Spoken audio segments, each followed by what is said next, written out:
not been explaining what this show is at the beginning of the show since like the first episode, but I'm comedian Oh Glenn yeah, Tickle. like, and I'm comedian Ricky Glore, and I'm making martinis, and I got my dry martini, Yeah. and we haven't done that in a while, right? We're We haven't explained it. although I also like we talked about before, I can't imagine anybody listens to this who's not familiar with one or both of us. Who the fuck doesn't know who Ricky Glore and Glenn Tickle are? Lots of people actually. That part the part where people don't That know checks us, out. that makes sense. But the part where somebody doesn't know us and then somehow knows that this show exists. Yeah. They know And us then, only like, from this, like, and listens they a make coup- a point not Yeah. to like venture out beyond this one entity of a thing that we are. Yeah, that's part what I of. mean. Like, I don't know who that person is, but I feel like just from a good housekeeper. Oh, that's a plunging neckline.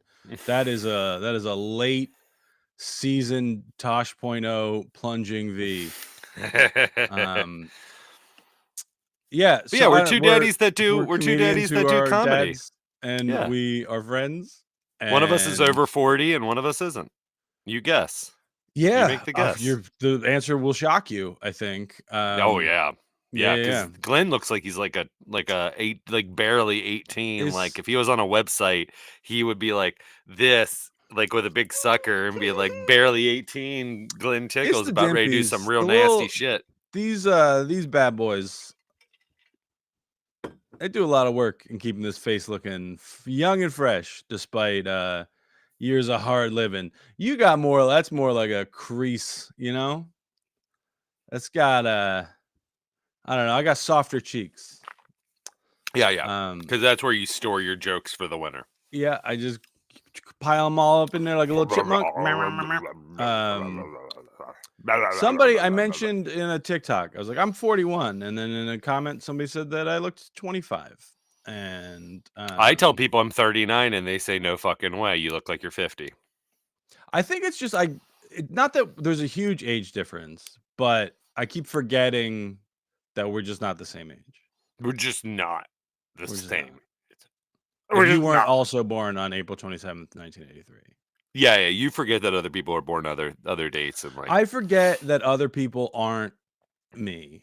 And honestly, I wish more of y'all were. It would be pretty tight out there. Just a gaggle of Glens. I don't know, actually. Now that I've said that, I think I would find myself rather yeah. There are based people off that of how other people interact with me. There are people that come a little too strong with some similarities that I have, and it is the quickest way to turn me off. Like there aren't a lot of people that I have on a list that I'm just like will never work with or do not want to spend any time with. Oh, I do. I got that. I got a hefty list I'm willing to share. This and I'm sorry to hijack it. Do it. I got nothing specific to talk about. I did I do have one thing actually. A very in the moment. We were. I was scheduling some different appointments for Sarah House. I mean, it's always a circus. Again, we mentioned we're dads. I have a 5.5-year-old daughter, or actually more than a half. It's going to be 6 at the end of May, and twin 1-year-old boys who are 16 months. Gus, the one of the boy twins, is now doing physical therapy on Wednesdays. That's why we're starting a little bit later. I took a nap. I dropped my kids off. I took a little nap. This is the best mood I've ever been in on this show. And it's not going to be any better. Or what if your powers are stronger and mine are weaker? Ooh, yeah. You peak at 9:45 in the morning, and it's just all downhill after that. Ladies, hell yeah. Ricky peaks at 9:45. But so Wednesdays now I'll be taking Gus. He's having some issues walking. It's in his hip strength. He's bow-legged. I had pigeon toes or whatever you want to call it. I don't know. Those are such old terms that they're not even appropriate to use. Not like people are getting offended like pigeons. They're just like, I'm fucking tired of being besmirched about my walking. Yeah. But I had to have braces on my legs and feet because I turned them in as a child. And nowadays they say that's archaic. We don't do that. We just do therapy. Do you think they stopped doing it because of all the Forrest Gump jokes? Probably. I mean, I did. I had gone through my braces on my feet stage before I saw Forrest Gump. So that is one of those weird times of like seeing representation on screen or in like Yeah. pop culture where I was just like, oh, hey, I did that. Like I had those on and like kids are fucking throwing rocks at him. I was like, oh, I had it way easier. I was like, I was never being ostracized. Um, but nowadays they don't do that. You do physical therapy, you do corrective sitting. Gus is very similar. So as they were named in utero, you call them baby A and baby B for twins. We had named them both. Baby A was Gus August. It's a family name from my side of the family. And Paul was named after my father-in-law who passed away, who was named Paul. When they came out, they looked, and they do to this day, they look very different. They're not identical, and they are their namesake. So Anna, named after, she gets a twofer, named after my mom's mom and named after Allie's dad's mom. Um, but she looks a lot like me. Hence the first album, Spitting Image. People just say she looks like me. Gus looks like Yeah, her Anna. mustache is incredible. um, and they have a lot of things in common. Anna had issues sitting on her feet and her feet turning in. We, through just being on top of it, we corrected that. She doesn't have that issue anymore.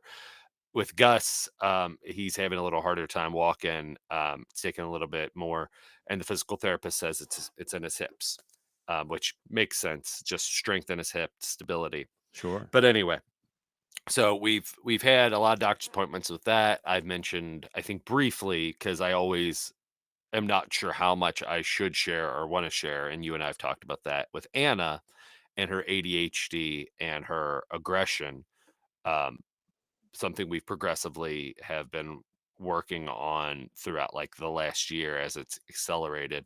But Mhm. so she's seeing a therapist. We're trying different doses of medication. Um, so scheduling a lot of appointments and making sure that we get medicine that is controlled substance. And when you run out of it, there's a big rigmarole to try to get more of it. So we had some referrals because one day, not this past Sunday, but the Sunday before, we had such an explosive day with Anna pretty early in the morning that we had no other recourse than to take her to children's emergency room, Cincinnati Children's Hospital emergency room, Mhm. for some psych eval slash some help because the aggression outburst, it reached its zenith. So after that, we were told by the social worker and the doctor we saw that day that we recommend a full psych eval, which will provide an IQ test. And the social worker and the psychologist is what they witnessed with Anna is they're like, she appears to be, and this is nice to hear, but she appears to be highly intelligent. We think possibly her aggression has it's linked to her ADHD and they're fighting each other. So it's hard to de-escalate if you're working with very high intelligence and ADHD because those are just two screaming voices in your head and Yeah. That's why could I'm get so unstoppable, baby. it could get such a small person very worked up and Oh, absolutely. explode in Yeah. emotions and blah blah blah. So I was trying to schedule. So we had three different things to schedule through Anna that we got referrals from that doctor from that Sunday. One of which is OT therapy, which will help her work out and do some de-escalations and with her day to day when she finds herself getting upset or blah blah blah. Another one was that full psych eval, which they said will take probably 3 days worth of coming in and doing different evaluations. It's an outpatient thing, but there's a lot, and we got to get a referral to that, and could be months from now. So I finally got the notification that the referral was in for the psych eval that includes the IQ test. And what's great about that is they're like, if her IQ test comes back with the numbers we think it's going to, that changes how we approach the therapy, not the medication Mhm. for the most part, because medication is just a dosage game of how much, how little, what to do. And we've been going through that. We're still going through that. Same. So the therapy, if she has a higher than average IQ, they will then approach the therapy different. So I call for to schedule the appointment for the 3 days worth of evaluation, which includes the IQ test. And the person, the scheduler that I call, is just like, looking at this. Oh, well, the doctor, you're already scheduled, sir, for um, the OT therapy. I don't know why the doctor put in this referral for this full eval. And I was just like, well, the therapy is one thing, and Sure. it's the same doctor, and she put in 3 referrals, as you see, and she's like, "Yeah, yeah, Also, yeah." who gives a shit if you if you understand it or not? Fucking put it And in. look, She's like, my mom did that job. She worked in a medical office and handled like scheduling appointments and stuff. So, you know, good on you, lady, for helping in the medical field. I But try to never get upset with customer service. Obviously, people are doing their jobs, they get yeah, it enough and blah, blah, blah. it's none of your concern. Schedule the appointment. I had just gotten off to give you like a little bit of back. I had just gotten off a phone about medication for Anna that we were trying to refill because we had run out, and we'd been doing it for 2 days, and now we are on the final day that we had no more Adderall, Yeah, that we had to have it. And we've been trying to do my chart through online messaging, through the portal on her phone. We had tried calling, we had tried like, it was getting to the point. It was just like, so who is doing what to get us this, because this is needed and we don't have anymore.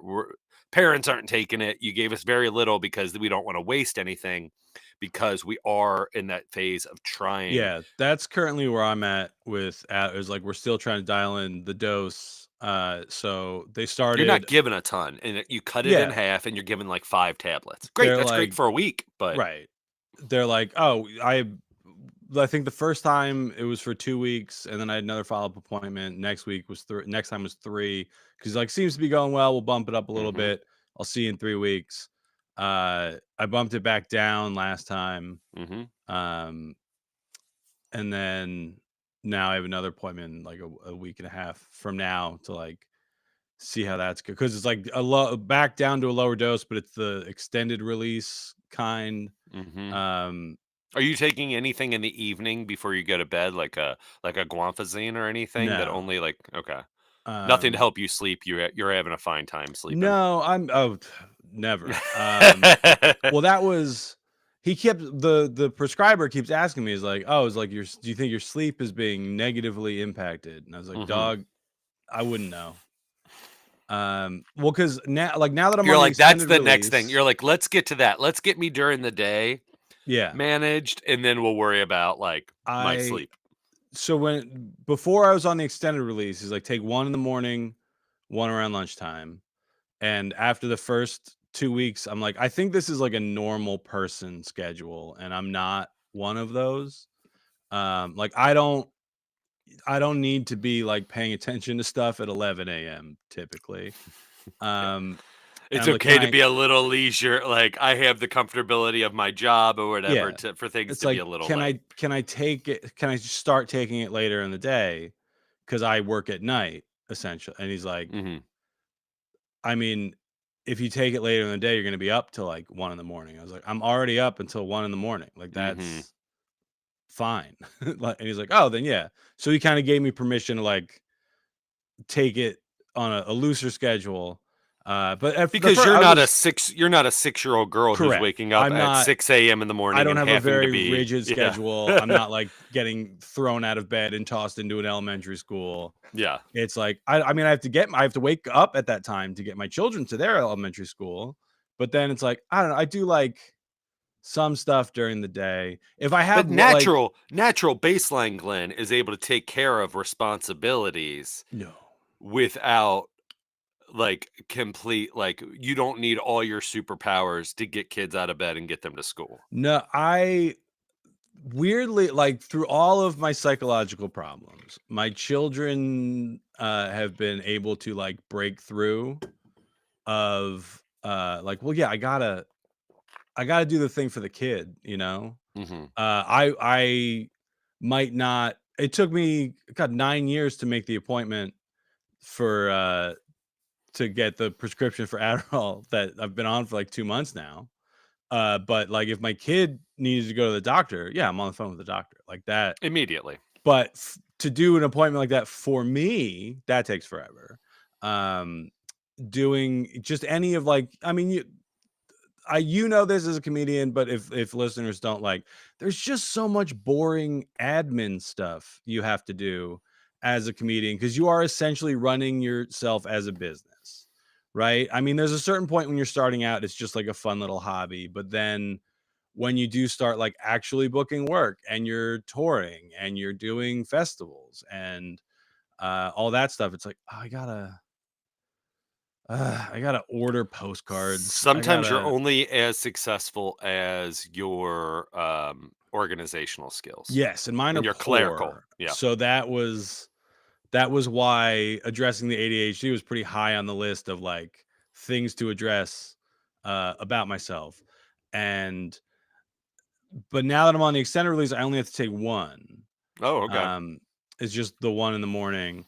But it's like, well, yeah, like if I have a show, I'm not going to take it at 8 in the morning because then I'll be like tired at 8 at night.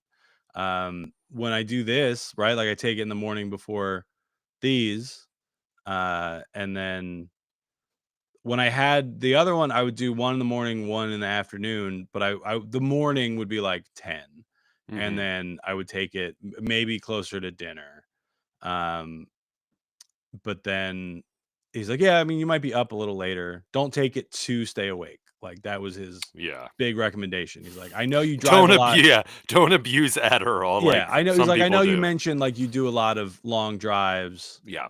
Don't use this as if you're like one of those yellow jacket pills or Yes. whatever. He's like, don't be like, oh, I have to drive home 4 hours from wherever. Let me just pop an Adderall. He's like, don't do that. But, I gotta drive a big rig. Yeah, if you're from Texarkana, Texas to Jonesboro, Georgia with He's like, but if you can take it later in the day. That's fine. Yeah. But the extended release one that I'm on now, because the reason you take two is just so you don't like crash out. But I would sometimes forget to take the second one or not take it soon enough, and then at like 2:30, it's like, oh, I need to take a nap right now. And that's what we do with Anna as well. So we have the one pill that we cut in half and we give it to her in the morning before she goes to school, but just half because we don't want her to crash.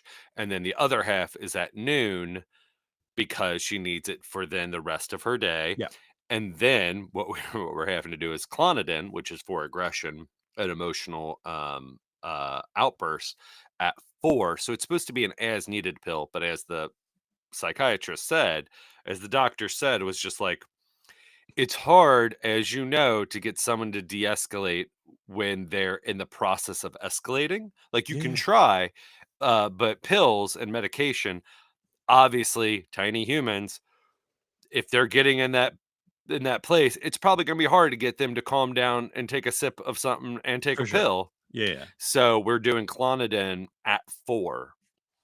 Because we've noticed at that point when she's getting ready, she usually stays after school with Allie, and she's getting ready to come home. That is kind of her witching hour. So regularly taking that at 4 helps her then kind of get through her night. And then she's taking guanfazine before she goes to bed at about 7:30 because of her ADHD. She has issues of going to bed and staying asleep. So all of that, add on top of she had strep throat a week and a half ago, and it was 10 days worth of amoxicillin, which is awesome because, like I already mentioned, hard giving medicine. She's actually great at taking pills, hates taking liquid. Because it's yucky. Yep. And guess what? She had a Sunday night this week. So this phone call happened on after like a week Monday. of amoxicillin, I can guess, but it's yucky and I don't want to say it. Well, no. Sunday, Because I know that stuff messes your stomach right up. Had a fever of 101. Yeah. And then on Monday, I took her to the doctor after having this phone call about this other thing, and she has strep throat again. I used to get that so bad as a kid. Turns out I'm allergic to guinea pigs.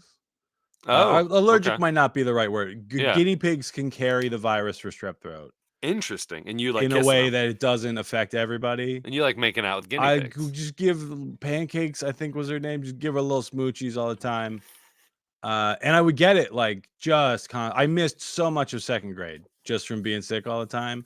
It got really bad. It traveled to my kidneys and messed those bad boys up for a Yep. while. Before we figured out that it was the guinea pig, and then my siblings were all I mad at hate me that we had I to get hate rid of the fear guinea pig. basing. I hate using fear or guilt as a reason to talk anybody or especially children into anything because I don't want them. That's like how they live their lives. But when Anna is just like throwing a hissy about not taking the medicine, I'm just like, you do not want to die from complications due to strep throat. Like, and I'm not even being dramatic. Yeah. Like, if you do, because of her outburst, she also makes the strep worse. Like, as the doctor saw on Monday, Oh yeah, the like back of oh her yeah, just throat, like kind of yeah, vocal rest will help. And she's like, "What if I just rest. scream? What if I What if just I yell and just scream a yell? And lot?" what if I just am mad and just Yeah. angry and aggressive? Um, Well, I so hope she's feeling all better. of that, but Monday, before getting her to her doctor's appointment for that, I'm talking to this customer service scheduler and they explain, well, it's 2 referrals for basically the same thing and doctors make mistake and I got to make sure that we're not basically scheduling things that aren't needed and were a mistake or blah blah blah. I was like, but it's not. I was like, there's you see this, you have her file. It's 3 referrals for 3 different Yeah. things. And she's like, "Well, I'm gonna need a little history on the patient for why these referrals would be made." And I said, "You absolutely do This not." Like, I am not because as you know, going to any doctor, especially with a kid or whatever, or even yourself, the amount of times you have to tell people why you're there yeah. who walk into a room is so fucking annoying. But this over the phone, a scheduler, I'm like, "Schedule the fucking appointment." I was like, Absolutely. and I was like, she's like, I'm gonna leave a little bit more history. I'm like, you absolutely do not. Because the reason why these referrals are in there, and you can see the date, we were in the ER with an emergency room psychiatrist Yeah. to talk to our daughter to get these. It got to the point that we were there. There's the history you need that a doctor put in these referrals for this because the evaluation and the IQ test, which it has, which I'm explaining more than I even needed to, that needs to be done because that will affect the other referral of the therapy. Correct. So we need all of these things. Oh, I made a video. So I mean, you this don't was need getting, to convince me to hate the American healthcare system more. oh, As I'm a not going to have to, chronically ill dude, I'm fully on your side here, bud. I'm not going to, I made the video very quickly because I also just do kind of want to talk more about, parents that have, who have children and they're going through this. I just want communication like, hey, kind of like you're not alone. Like we all, and here's a different approach, comedian talking about it. And also myself have had ADHD on YouTube. Got some great comments on TikTok, most of them positive and also just being like, yes, fuck the American healthcare system. Um, on YouTube, this is what I knew you would like. 2 of the comments was, "Yep, perfectly handled." Other comment was, "I'd have said in all caps, bitch, do your fucking job." Um, my favorite comment that I knew I wanted you to hear though was at Devin Lammers 7817. Are you saying the Pitch. name so that I can block it later? Is this going to be a Yep. mean comment? Uh huh. Their avatar, their picture it's either so it's of a young guy that looks like a Dave Franco, like late teens, early 20s, a blonde-haired girl, similar in age, probably younger than the Dave Franco looking guy. So I don't know which one's Devin. Could I go either didn't I way. didn't stalk, could go either And this way. is on your YouTube. YouTube, you said? Yeah, yeah, yeah, Let me yeah. just go Yeah, ahead yeah. and Yeah, yeah, pull yeah. that bad Yeah, boy just up. pull that up there. Get ready to Um, smash that block button real quick. yep, yep, yep, yep. Yeah, I mean, feel free to write like a pretty like snarky, like bitch ass, petty bitch ass text TM comment. ADHD is a myth. Period. Your daughter Uh, is just a kid. you can actually go Period. right to hell, guy. That's what you can do. I replied with a sideways laughing, crying face because I was just like, I'm not gonna not say anything, which it could have. I happily don't say anything a lot of times to dumb people, and but I was just like, oh man, there's nothing I could type here that would explain or educate or do anything. I'm just like gonna do that sad tilt, the happy tilted, like laughing so hard it's crying face because oh man, you just what an idiot. So I just commented that, and then because he's cool, because or she's cool at Devin Lammer 7817, um, pretty quickly responded to that comment and wrote at symbol the discoverers of ADHD agree with me, comma so not the tilted smiley, but the upright smiley, laughing so hard it's crying, all you want. Sure. And I don't need to investigate this. I don't need to do my own research, but I am assuming he is saying the people who classified or slash discovered in the medical journal ADHD some of them are now saying that it's not a real thing or should be called something different, or I don't know what he's saying. He's trying to do a slam dunk of medicine and science aren't real, and I'm sure this Devin Lammers 7817 has some other probably strong as being a late teen or it could be the parent of these kids or one of these kids. So I shouldn't assume 100%, but I bet you they have strong opinions about some other biological or scientific things. Maybe. I wrote that these nuts aren't a myth, and then I went to block. You can't just block people on YouTube. Oh no. Oh I can no. hide them from my channel and block them from my kids' accounts, but I can't. I want to. I don't want. I don't Kids want accounts. Devin Holy Lammers smokes! to You ever. have kids accounts. That's Yeah, crazy. I I don't forgot want that I'm so Devin happy to Anna ever hasn't gotten. watch Mhm. any comedy that I produce and like accidentally enjoy it and have a better time in their miserable life. And follow you on Instagram thinking that like, "Oh man, Glenn Tickle, he's just like me. We must have the same opinions." Yeah, that's why I block people. I block people because Yeah. I don't want to accidentally bring joy to their life. Yeah. It's less about I don't want to see what you have to say. I could just mute you for that. What I don't want you to hear any of these great jokes about Mr. T that are gonna smile and make your day better. I want your day to be worse, Devin. ADHD's a myth.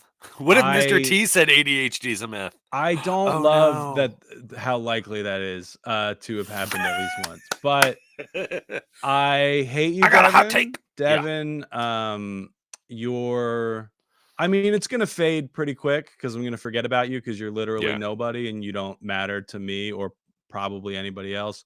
You're like top 10 people I hate right now in this Yeah, yeah. moment, Devin. And again, by the end of this podcast, I'm gonna forget you even exist. I'm gonna listen back to this when it comes out on Friday, and then I'm gonna remember and be like, oh yeah, I hate I Devin. can't wait because I will be keeping up with. So you commented D's nuts are Yeah, I a wrote myth. these nuts aren't a myth Okay. because it's true. They're not. D's nuts aren't a myth, Devin. Oh, but you didn't at them. I So replied I directly, hope so oh, it is they'll a still direct get reply. mine. Okay. Yeah, yeah. So I'm just seeing it on my app on the phone. It just looks like it was just underneath it, like The in important thing is that subsequent. Devin knows that these I nuts hope he aren't a hears myth. it. I hope that's the last thing he ever hears. I hope he's falling off of a building right now and then just real quick checks his phone, reads Glenn Tickle says these nuts aren't a myth, and then splat. That's what I want for Devin. Yeah. Yeah, yeah. Yeah. So I was unaware. So I know there are parents, there are probably non-parents, some people who've not spawned Oh, you know that Devin ain't never have fucked. that no, he got picture like if one of them That's is his showing. sister. Well, that's what I'm saying. I think it might be a parent and those are kids and Nah. like the boyfriend. It's like my Devin's daughters. the boy, that's his sister. And they smooch They Princess Leia, kiss Luke Skywalker sometimes. style. Um Hate you, that's my Devin. so I've been ooh, I don't want to I will Star Wars. Keep in mind incest in Star Wars because I It's have always a in I there, have a hot baby. I have a hot take. I have a hot take. It's running like a background ad. I'm always thinking about Star Wars. Yeah, it's a tab that's always open. But Devin and people like them, whether they have kids or not, I forget that there are people who believe that children are overly medicated and shouldn't be doped up, blah blah blah blah blah, whatever. Like, I know those people exist, but I don't ever think that, oh, they probably also don't believe in psychiatry and in biology and in science, and Yeah, they they're don't probably think very ADHD stupid is a and thing. think a Yeah. lot of dumb things because they're dumb idiots who are stupid. Yeah, they're dumb idiot babies, and I don't respect them or their dumb idiot opinions. Take that, Devin. We'll pivot to incest in Star Wars. Yeah. I do want to finish with Star Wars, a new announcement being made, to just get your opinion, because my one friend had an interesting opinion that I'd like to share. But the incest of it all, I thought of this the other day while on a dumb little walk. Is that TM'd? Dumb little walk?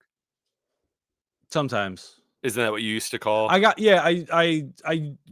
series of go videos for a you used to dumb do? little walk every day, and I just got bored of because I usually walk the same like route, and it You just got. got bored of the content. It's like I got creating nothing of to it all. say. Like Yeah, like I'm.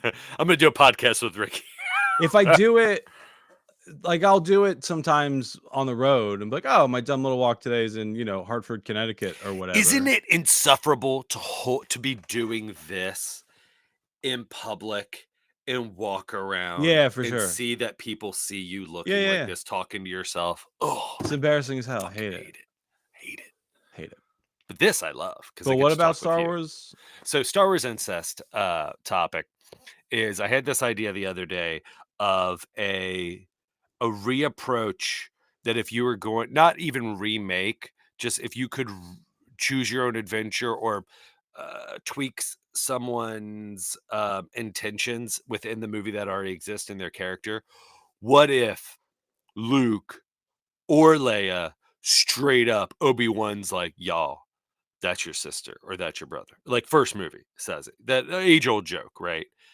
And if they were just like, we're okay with that. Like, not like we're gonna like really lean into this like Skinamax, like porn, like search term, but they're just like, this day and age, or like whatever the climate is politically, royals, aristocracy, we're fine. Like, we're okay. We'll have that conversation later if we decide if we want to have kids or whatever. But like, us finding out that me and her, who have no idea who the other one is, zero connection, whatever, we're attracted to each other. Yeah, we're gonna see where this goes. We're not gonna let that be. This is what you want? Is that what you're telling me? No, This is had the idea of just like, I was like, that would be interesting. Well, because I do love the love triangle of Han, Luke, and Leia. Right, the big brother, little brother, friend thing of Han and Luke, and then you throw a chick into it. Like, as trite and stupid and old as that is, I do like that, and I like. And you're like, but what if it nasty? But what if it was just like a little weirder? Yes, because there was. We've mentioned this before. The what if the prequels were good, like actually good series? Well, I think he only does first two movies. His pitch is that movie should have been a love triangle between Obi-Wan, Anakin, and Queen Amidala. Sure, and then they're all cousins. Is that what you're into, you nasty little freak? Yeah. I mean, I'm from Kentucky. Yeah, I know it of it, like the what if the prequels were good thing, but I don't care because they're not.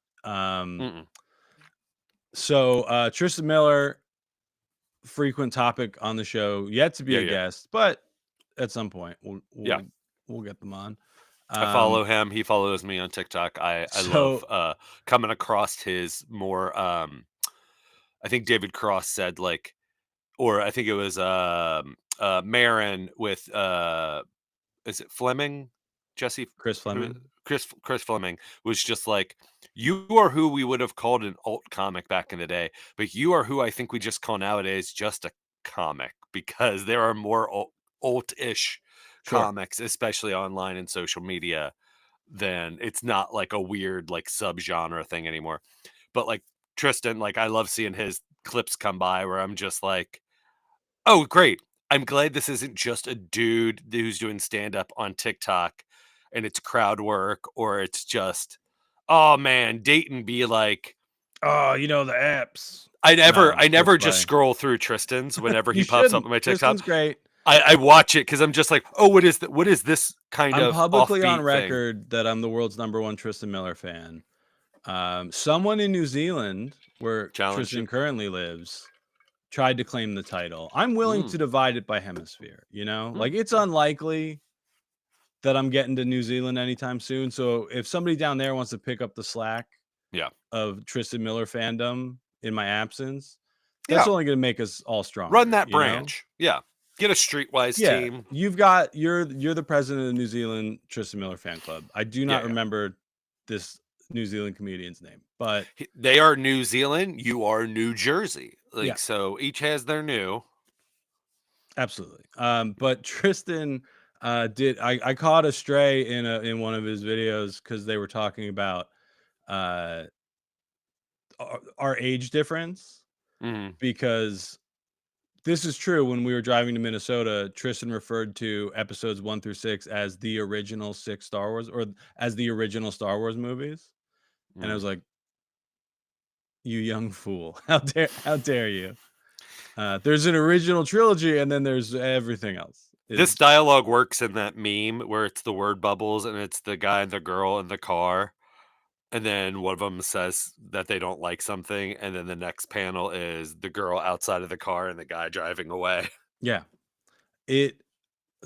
Tristan's an unabashed prequel apologist. Probably their greatest flaw.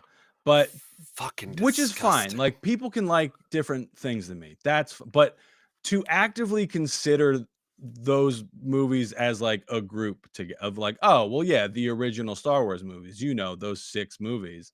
No. Unhinged behavior, Tristan. Yes. There are good, well-made, thoughtful movies that a collaborative effort came together and made Quality them. And then there are these bananas. George Lucas, no one will say no to this man. And he's just like, and you'll praise it. There's that trilogy. And then there is the Disney welcome to the MCU extended butt fuckery. Just like there is the span of time between original trilogy and prequels, like quality aside, that you can't group them together. That's like over 10 years. I think that's the demarcator, is like, it's an over the 10-year, it's like a 15-year break. I'm trying to think of another example of a franchise that had like a huge break like that. Godfather 1 and 2 to 3 is a pretty long step. But is it different because like it Bond, wasn't a trilogy? It wasn't. Yes, Bond's a good one, but pretty consistent in terms of like how far apart they are, right? Like, you probably know them better. Except for Daniel Craig had the longest. So Daniel Craig played Bond the longest, but not in the most amount of fewest. Films. Yeah, not the fewest. No. George Lazenby is the fewest. He's the one and done. Well, I mean, the actor who my dad would know right off the top of his head. OG Psycho, the guy who plays Sam, the hardware store guy that she's boning, that Janet Leigh's boning in Psycho. Oh, okay. That actor, pretty wooden, not very good. He so actually, not Anthony Perkins. No, not Arbogast, not the detective. Okay. It's the hunky dude that's fucking Janet Leigh at the beginning. I'm not gonna get actor names in Psycho. No, it's no. I'm not looking for his. I'm not looking for his name. I'm trying to give you a source reference of you having seen this dude. He was contracted for Diamonds Are Forever. Okay. And was actually paid. So after Lazenby, that went down and went out, and they were like, get this guy fucking out of here. Like, he's trying to Sean Connery us. Lazenby had a bad agent that like pushed back at the Broccoli's. He didn't want to do the no beard thing when he was not filming, and he was combative. And he also was stupid. His agent's like, don't sign a 5-picture deal. Make them do a 1-picture deal so we can up your fee How'd that go, each time. George? Oh, he does a great documentary. That's part documentary, part reenactment. I've got an example though, by the way. Okay. So anyway, so this he was paid Diamonds Are Forever. They knew they didn't want Lazenby. They actually paid this American actor who was in Psycho, who's not very good. He was contracted like, yep, and he's gonna be the new Bond for Diamonds Are Forever. And then Sean Connery is like, if I don't have to lose weight, I'll do it. And they're like, okay, I'll give him all the money. Like, and so this guy, who names I'm Kick falling Rocks, out of my head. not Bond. They paid him. He got paid to play Bond. Never got to play That's Bond. the dream. So that's kind Pay of me the to play shortest. Bond. I don't want to do it. Just give me a bunch of money. Timothy Dalton doing 2 movies, License to Kill and Living Daylights. Living Daylights first, and License to Kill is the second fewest. Yeah, but yes. Tristan's considering the prequels and the original trilogy is 6 collectively movies. The original He's saying Star Wars the Disney movies. Ones are the outliers, which roughly had the same amount of time distance calling from those the 6 prequels. movies one group of movies, like those are the originals, is like referring to all Exorcist movies together. Well, but 1 through 3 are right. But there's more that came way later and are worse. But yeah, it's like, oh yeah, no, the Exorcist movies. Like, man, I rewatched because there was 2 of them that came out in the same year, and then there's Exorcist sequels. There's technically only 2 Exorcist sequels beyond the 3rd one. 2 movies were made at the same time with actually phrase that sentence, bud. But it is true. There's Exorcist 1, Exorcist 2, The Heretic, and Exorcist 3 with George C. Scott, where he plays the detective character from the first movie, who plays a lot bigger role in the novel. And then there's 2 more, and then they start doing reboots, or are they? So there's not 2 more. There's only one, technically 1 more. You said they were released under Dominion and another title that I can't think of. They were made the same year, months, based off of loosely the same script, and they have some of the same actors. They made a movie, the first Exorcist sequel beyond the first 3 that were made not too far after each other, kind of like the 70s, 80s heyday of horror. And this was an early 2000s movie that a Skarsgård is in. He might even be in both of them. There's just so many. Who could even say? Yeah. Skateboard Skarsgård, or whatever his name is. They made this movie that was the first Exorcist sequel in years, right? Would be similarly from Star Wars to the prequels, or the prequels to the Disneys. And the studio hated it. They're just like, fuck. Like, Exorcist is beloved, and like this is shit. We can't do this. It up. Yeah, I mean, plenty of other franchises happy to do that. Yeah. Indiana Jones, Crystal Skull, like maybe the biggest out of the bigger franchises to do that, or maybe Jaws. Jaws had a pretty big dip from like immediate credibility to like from. Well, but you still have Roy Scheider. Fell off the cliff from genuinely one of the 2 greatest movies ever created to like, I guess an okay shark movie, and then just nonsense then for the rest of time. And if they would have done Jaws, I think it was for 3, Jaws 3 People Jaws 3 Zero, People Zero, the Joe Dante, is Exorcist. So they made this movie and they're just like, this is terrible, shelve it, use the actors, here's some more money, and make it better based off of these notes from this thing that we did not like. I have both of them in my other room. I mean, if it But makes you feel better, I'm not that interested. no, but it's just one of those. I feel like we hear more things about this now than back in the day, even like the early Yeah. 2000s. It's fascinating that they shelved the movie, basically with scraps, made another movie with Rennie Harlan. He was brought in, and he put it out. And I remember going to see it and being like, "Oh man, this movie's scary. Skarsgård's awesome because he's young. He's the old priest, younger. It's his Okay. story through his first encounter with possession and why he knows it's real." And so when that movie did okay, and I remember liking it, the studio was just like, "Fuck, we could have another bite at this apple because they're straight to DVD now." And we could be like, "And here's the other Exorcist movie." And so they released it. So it's technically not another one because it's just a different version of kind of the Okay. thing you saw with some different choices.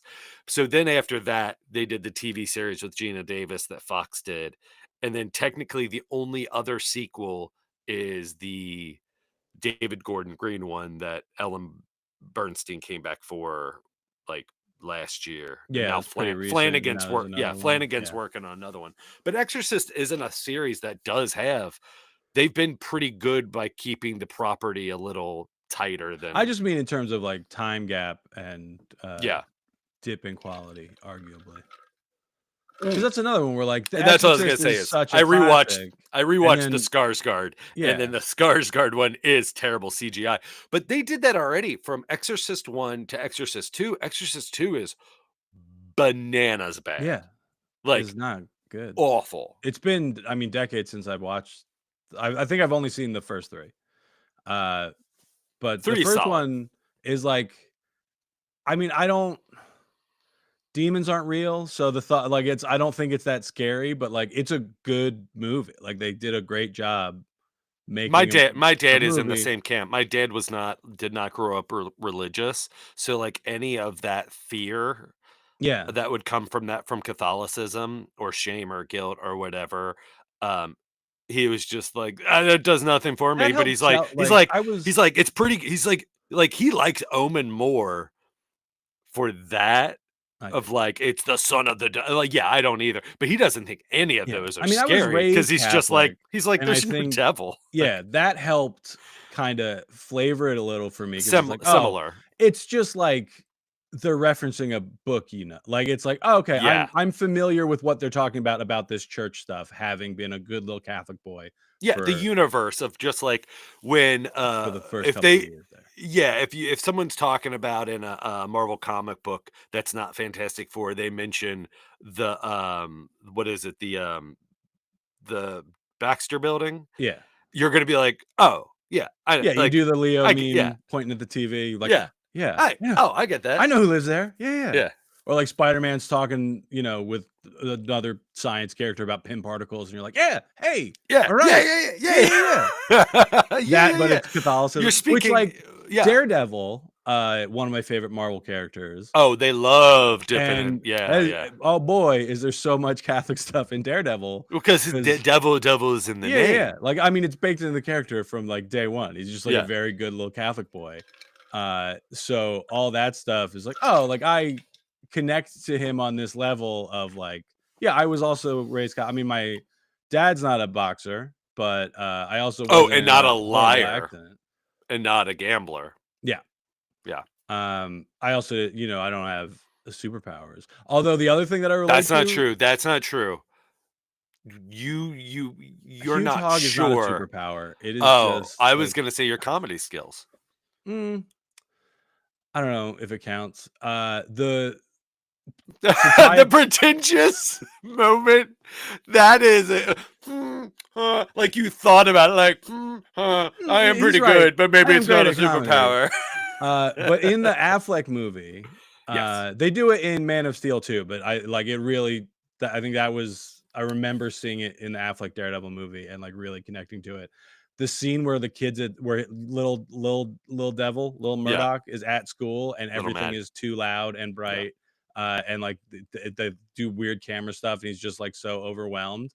And I was like, oh yeah, I got that, Yeah. bud. That's, I mean, I don't have superpowers, but Yeah. I want, I don't, it's not, look, Affleck Daredevil's not a great movie. It's better than people give it credit for, and he is And it's better the in it. reason why Kevin Smith is in it, besides it being Affleck, is they do a lot of visuals and some thematic things that take place. And I'm trying to think of, Well, a lot Kevin of, Smith did a pretty good run that's in yeah, the he has a trade of great Daredevil. Daredevil run. Yeah. When the mobster is on trial, Yeah. or I think when he's trying to intimidate Matt Murdock's dad, and he's like Yeah. listing other fighters that work for him, it's all the names of Daredevil writers. Yeah. Um, Which I love. and I stuff like love that. things It's like like, yeah, that. I hate which got just like, it was just like, oh, it's so great. Oh, what a great X-Men movie, First Class, where the people are just like, oh, it's just not like, let me show you this different mutant and their powers, which was a slight against 3, which is fine. Fucking Brett Ratner. But First Class, like, that whole movie is about them training and learning their powers. And one of the things I hate, little in jokes, like a Mystery Science Theater 3000 kind of thing, where like it doesn't land on all, but there's like one person who's laughing really hard. yeah, Without it feeling like you're ostracized. Because more time with nerds, people are like, well, what are you laughing at? Like, what was that a reference to? Oh, okay. What I hate is the low-hanging version of that in X-Men First Class, where James McAvoy's talking to Nicholas Hoult as Beast, and he's just like, what is this? He's like, it's Cerebro. You put it on your head and it sends this. And he's like, oh, does it work? And he's like, probably work better if we shaved your head. And he's just like, oh, not my hair. And I'm just like, oh. yeah. Patrick Stewart was bald. Professor X is classically bald. Like, none of the X-Men movies ever really did it for me. None of them, not even X2. No, none of the Wolverine movies. I mean, Logan, pretty good, but I dug the Wolverine. nah. I like the Japanese. I mean, the ending is bananas. Yeah. I mean, the Silver Samurai, how they reappropriate him, Yeah, and all of it's not that, good. and the pulling his juju. I mean, that is Austin Powers too. Yeah. Like the way they pull out his mojo. His mojo out Yeah, of Wolverine. I don't know. Is it Hugh Jackman? No, he's fine. I mean, it is not to be like a weird little nerd pedant, but Wolverine's a little angry guy, you know? He's not the 100%. tallest, most handsomest boy you could find. Yes. That's why I'm asking if it's a Hugh Jackman thing, because I like get Hugh it. Jackman. I do as well. Wolverine is an interesting Wolverine. It's the thing, but I do feel like X-Men the animated series did Wolverine perfect. Yeah. And there's just not been a film version of that. And it's like, look, you guys are making the movie. You can do Wolverine however you want. I'm not in charge of Wolverine. But Glenn Tickle, you are so Larry David, like, but Glenn Tickle has a few notes. If they're like, Glenn, you get to make an X-Men movie. I was like, great. I will be playing the role of Glob Herman, and this is essentially just going to be a Glob Herman solo film with occasional cameos by other X-Men that I like. Magic will be in there, and yeah, she will be wearing the Buckaroo Banzai hat that she wears in Uncanny X-Men 192. Will she be relevant to the plot? Not really. It's just I want to get that hat in there. And you're like, when has that ever stopped X-Men? Yeah, correct. From putting in one of those characters. But I think by law, if a character is put in a superhero movie like that in the credits, it should be in parentheticals MacGuffin. Because that is most of the time when those characters appear is because they need a justification for one power. Yeah. To be done. Like there's a lot of different versions of Batman in the comics, in the TV and movies over time. I like Ben Affleck as Bruce Wayne and Batman, but I don't like those movies. And I'm not going to tell you that like, oh, that's a big argument I saw when with Batfleck was he's like gunning people down, and I don't like that they made that choice. Yeah, they're like, oh, Batman would never gun anybody down. I was like, this guy seems to like he would. Like this guy would. Those movies suck, but It's like I'm not having a hard time believing that this character just guns people down. Now, It's the what's bad motivation sucks, is when and when they flip it that it is Superman dying. I don't know how. I'm not in love with the movies, and I've seen most of them just once. But when Superman dies, that is in this world.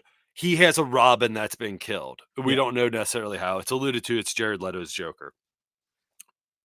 So he has gone through that, and that's supposed to justify why he is Dark Knight, like unhinged, just murder maniac. and that's what sucks about Batman versus Superman in particular. So we see, But with Superman dying, though, sorry, it doesn't make sense. Like they justify that for him to be that but they up don't, to the moment is you my mentioned. point. They don't, but his flip where he becomes the very smart, very like compassionate Bruce Wayne of like, we must do better because Superman died.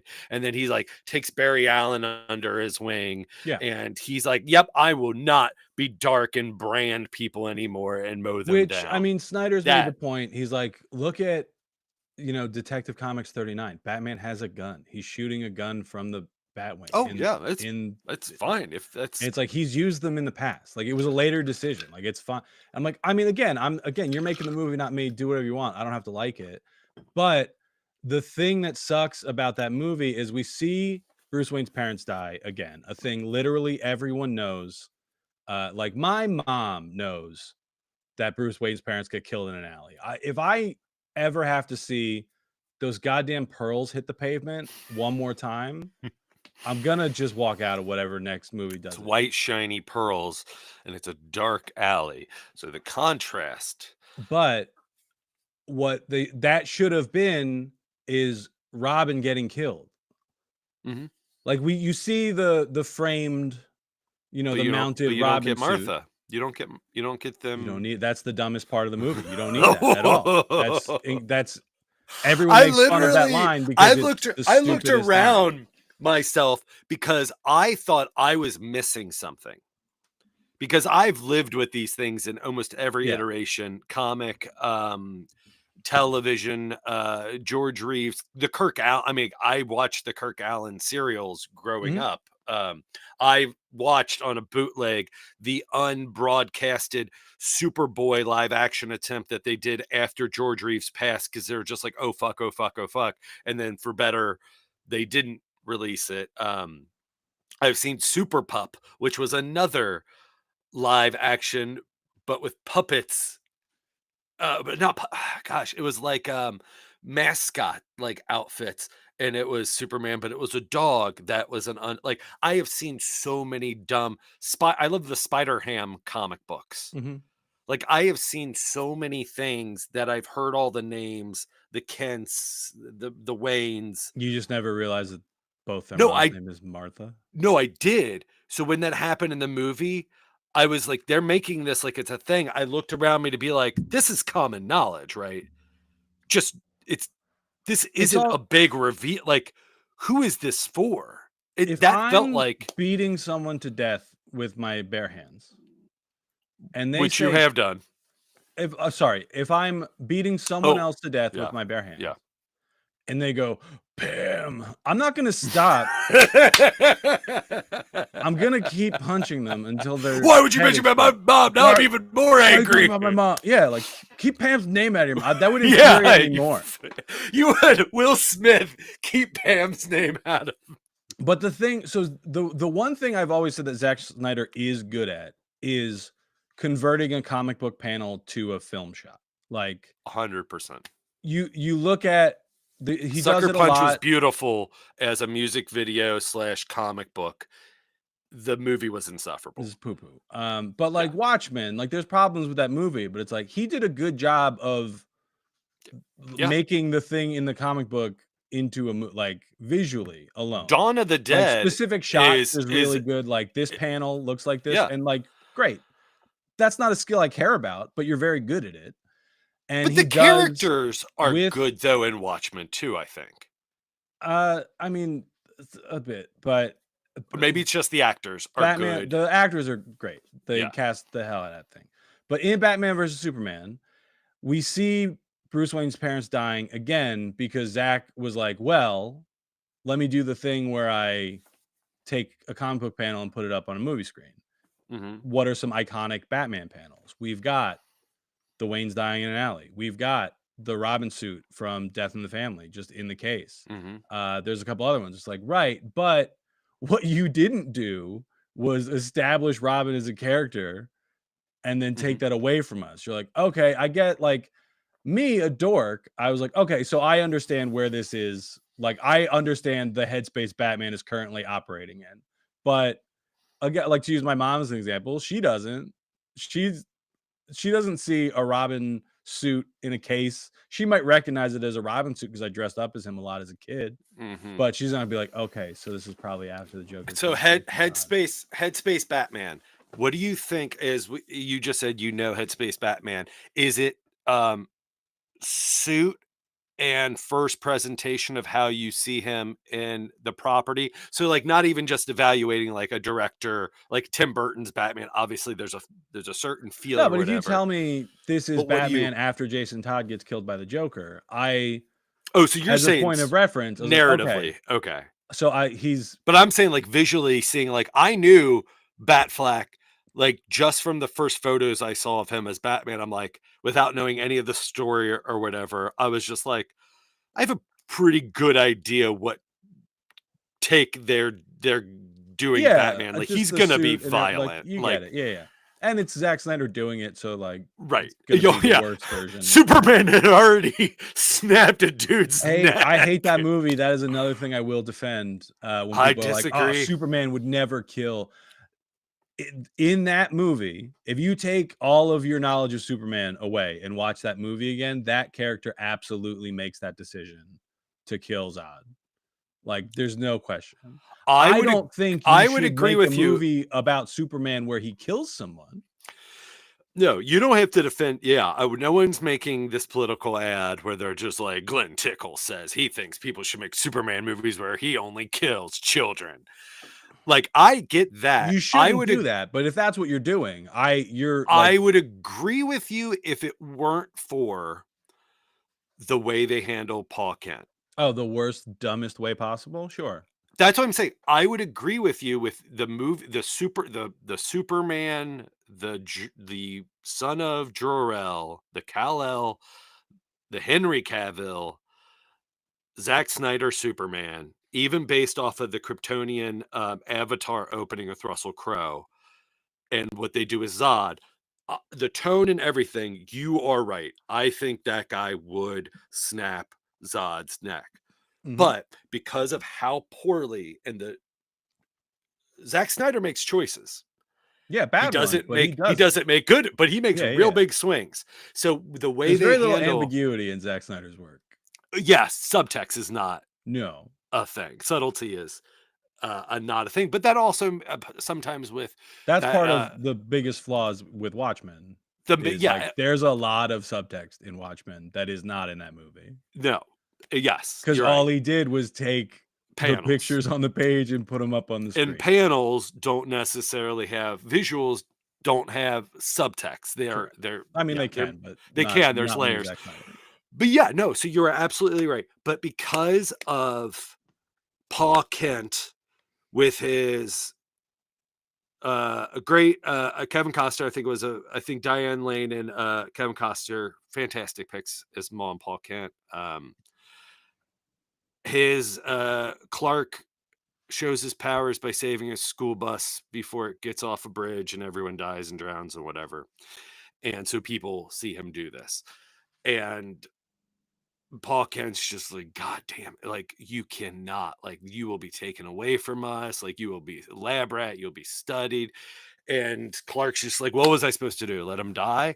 And Paul Kent isn't the all wise and knowing. He's struggling because he's like, I don't want to lose my son. I don't, this person I love, because I know the world, and that's why I live in fucking Smallville.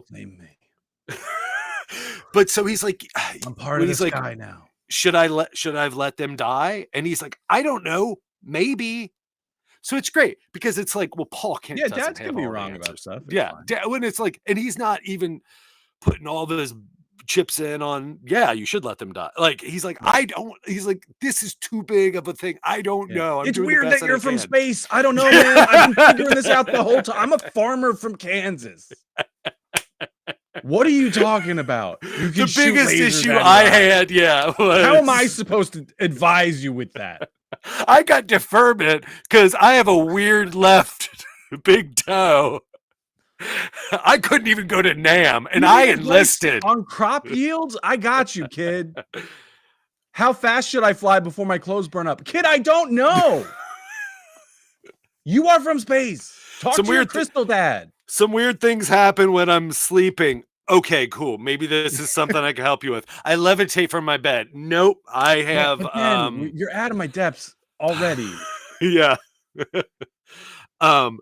But so there's that. I love that. That kind of goes with your sometimes Superman's going to make choices that he justifies, but it might not be the right choice. I love that Paul Kent.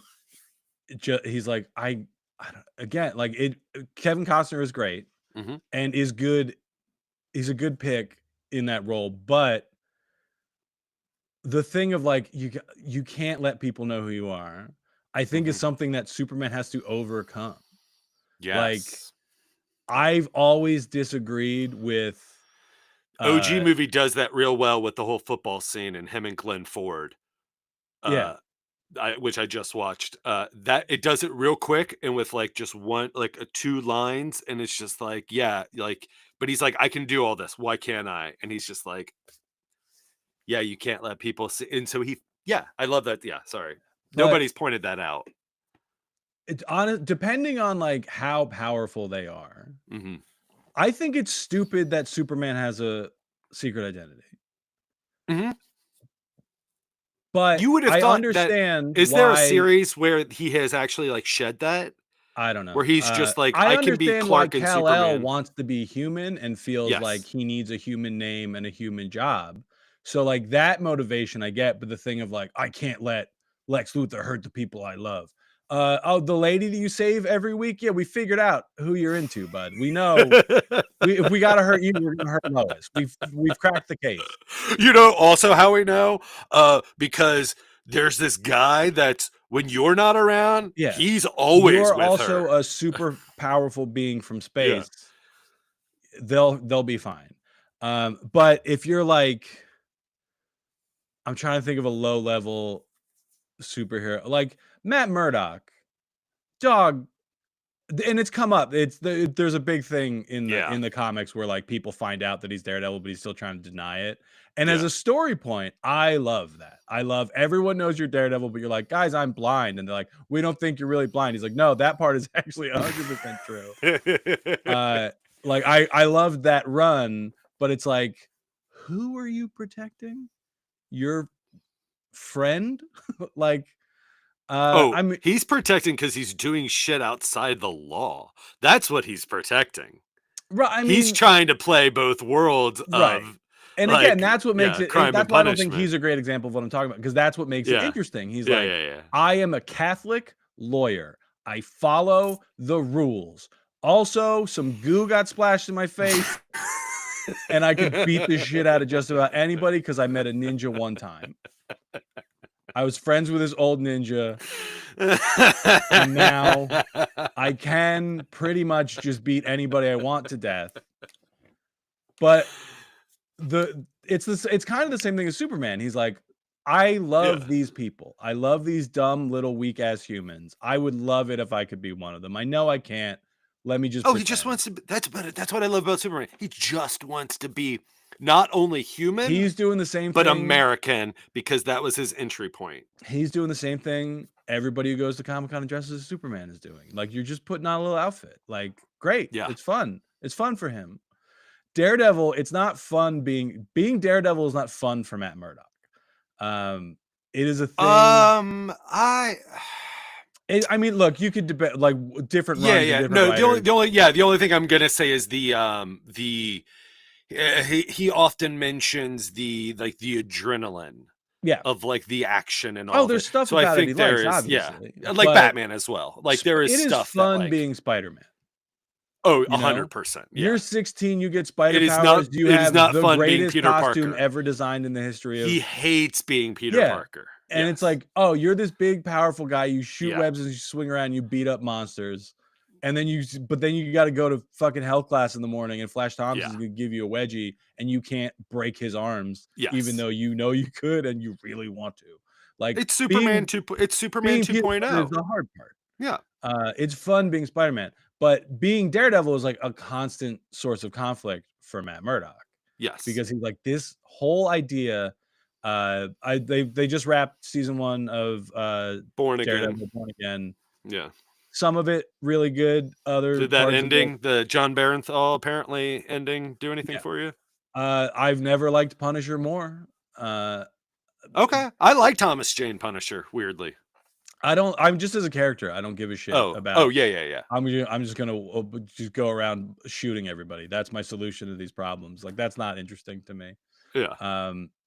But the way they use the character in this season of television, it's like again, like with the Superman snap in the neck. It's like, nah, I kind of get it, man. Like, yeah, you do you, Frank. But with the thing that they did do really well is the season starts. He's like, I can never be Daredevil again. A thing they do kind of address in the Netflix series already. So why are we doing this again? It's come up in the comics over the years. I mean, Spider-Man also, he's like, I can't be Spider-Man. It's a common superhero trope of I got to give up being a superhero. And he's like, I can't do Daredevil shit anymore. But I'll be goddamned if Kingpin's not going to rope me back in. You know that little scamp's going to be up to stuff. So it is like this struggle of him not wanting to put the suit back on and do it, and then like he just keeps getting pulled into this world and he's struggling with it, and then not to spoil anything, but like at the end it kind of feels like he's just Daredevil now. Like there is he's like Matt Murdock is his way to get information to help him, which as was the Daredevil. I mean in like the original run Yeah. of Daredevil, when it's all, you know, Stan Lee kind of jokey, like, isn't it wild that this guy's blind? He's swinging around from rooftops. Oh boy. And that is how Stan Lee pitches. Yeah, that is kind of the fun era of Daredevil before, you know, you get like fucking Frank Miller in there. But it is just like, oh, I he's love a that lawyer. that statement can be said for DC and Marvel. Yeah. And like, then, you know, it's like, woohoo, we're having fun in the 70s. And then Frank Miller came Miller shows up and held up a mirror and like, and like, fuck, all right. But those early stories, a lot of them are literally like he's representing somebody. The law fails that person. He cannot help them. And he's like, you know who can help you? Let me go get the billy clubs. And then just beats the shit out of somebody. Oh, so good. And I'm like, yeah, fun. But with the Netflix series, which I did really like, the later seasons I fell off of a bit because it was too much homework, where there was Daredevil, Jessica Jones, which I really liked, Luke Cage, I really liked. Iron Fist was unwatchable. I love that guy every now and then just keeps on putting back out there into the world, just like, hey, give me another chance. Just let me. I would correct. I've noticed a thing where people are always so quick to be like, oh, well, it's not the actor's fault. Sometimes it's the actor's fault. I don't know if this is the case with this dude, because Danny Rand is just not an interesting character to me. It is like the whole thing, and they try to do it I watched the first couple episodes where they try to address the whole thing that like this character is just appropriating Chinese culture, but we're gonna make it a made up city. We're gonna do it anyway. Okay. And then it's like, well, but like he's gonna like he's not really gonna deal with it. And it's pretty much just a white guy doing kung fu. And it's magic, because of course it is, because it's from the East. Did they set it in the 70s? No. Oh, okay. I just sometimes things do that to like get away with more bullying or more like racism. They're just like, I rewatched The Shadow from last time when we talked about that, because it sucks. It's you can watch it for free on YouTube. I completely forgot about the opening, because it'd been a while since I watched it. So the opening is kind of Batman Begins, right? Where like we see the Waynes die. Yeah. He goes to the courthouse. decides he's gonna kill the guy, wimps out, throws the Joe gun. Kill, sometimes Joe Kill, sometimes Joe Chill. Jack Napier. Yeah. Throws the gun, jumps on a boat, right? Yeah. Then he goes to like the mystical east to learn kung fu and shit. There's Again, fog, and then there's an island behind the fog. A trope we can be done with, world. But he is learning all his Batman stuff, right? Or it just cuts away to Glenn sitting in a chair. It's like, hey, we didn't want to film this. There's no reason to. I'm going to tell you. Let me set the stage. His parents die. They die in an alley. She was wearing pearls. They weren't very good pearls because pearls aren't strung together. They are attached. Quality pearls are attached one by one to prevent this exact situation. It's called Crime Alley. Like, they made a real poor choice. Yeah. Rich people, poor choices. But in the shadow, so the scene where Bruce is in the temple and he's like going through a ninja maze with Ra's al Ghul. Yeah. Start there. Ignore everything else, right? We don't see the parents die. We don't see him try to kill the guy. We don't see Katie Holmes slap him in a car. Just walking through ninjas. I was Alec Baldwin, and I found myself being trained by ninjas. I guess the better comp is when he's in jail and Ra's shows up, or Ducard shows up, but it's Ra's. Yeah. Because Alec Baldwin just full, like Fu Manchu robes. He's got long stringy hair, sharp pointy opium nails. He's just like smoking stuff. He's got like guys working for him. James Hong shows up. Oh, of course he has to. Asians are involved. He's like, oh, I forget what what the conflict is, but it's not important because he gets shot 2 seconds later because James Hong is holding like one of Alec Baldwin's men, like as a body shield, and then Alec Baldwin's like, oh, I don't give it, just shoot through that guy, I don't care. And so then it starts off badass. But it's like you need more. So there's not having any origin, and then there's like, we're going to need a little bit of backstory. You need to explain how the Shadow can turn himself invisible. I'll give you that, right? Like, I don't love the Marvel Spider-Man movies. I love that we've not seen an origin. I love that it's just like, you guys know he got bit by a spider. That's all you need, right? We've done this 5 other times, I think, right? On the big screen, a number of times in television. You guys probably read a comic book. You know he gets bit by a spider. You don't need to see the Spider-Man. Oh, so when I saw Dogman with Anna, that commentary on origin stories was hilarious. So I can definitely recommend that as a parent to watch an appropriate movie with your child, but also plays on different levels for you. It was fun. It was fun. But yeah, it's Dogman. It's a dog's head on a human body, sewn on a human body. Like they're like, it doesn't get any. Yeah, it's Dogman. But but the Shadow is not. No, Batman. not as... They're trying to ride that wave of, the 89, 89 Batman was a huge success. Yeah. This was a comic book from the 30s. What other 30s stuff? Oh, the Shadow. This will also be $1 billion box office draw. And then it's like, right, but he's not really been a thing for decades. I think I talked about it last time. It's like currently the youngest Shadow fan in the world is a little kid in New Jersey whose grandpa had some tapes. He's probably going to be pretty pumped, but I don't know that the market share is really there for this. So it's like, well, I know how Lamont Cranston gets the powers. I understand that most people don't, but it's like Batman. Everyone knows his parents die. Everyone knows Spider-Man gets bit by a spider. If you're like, what's the Shadow's whole deal? Like most people are like, oh, he's got a scarf and a hat. He's just kind of like a creepy duster. Dude. It's like a couple nines. No, he went to the Orient to learn how to cloud men's minds, which again I don't love as a convention, but that's the answer. Wait, so you're not a Shadow. You have no powers. You spray opium in people's faces, and they think you've disappeared. There's been later, like there's Shadow comics now. There's been like later iterations where they've corrected that. They've kind of hinted that he's just like drugging people.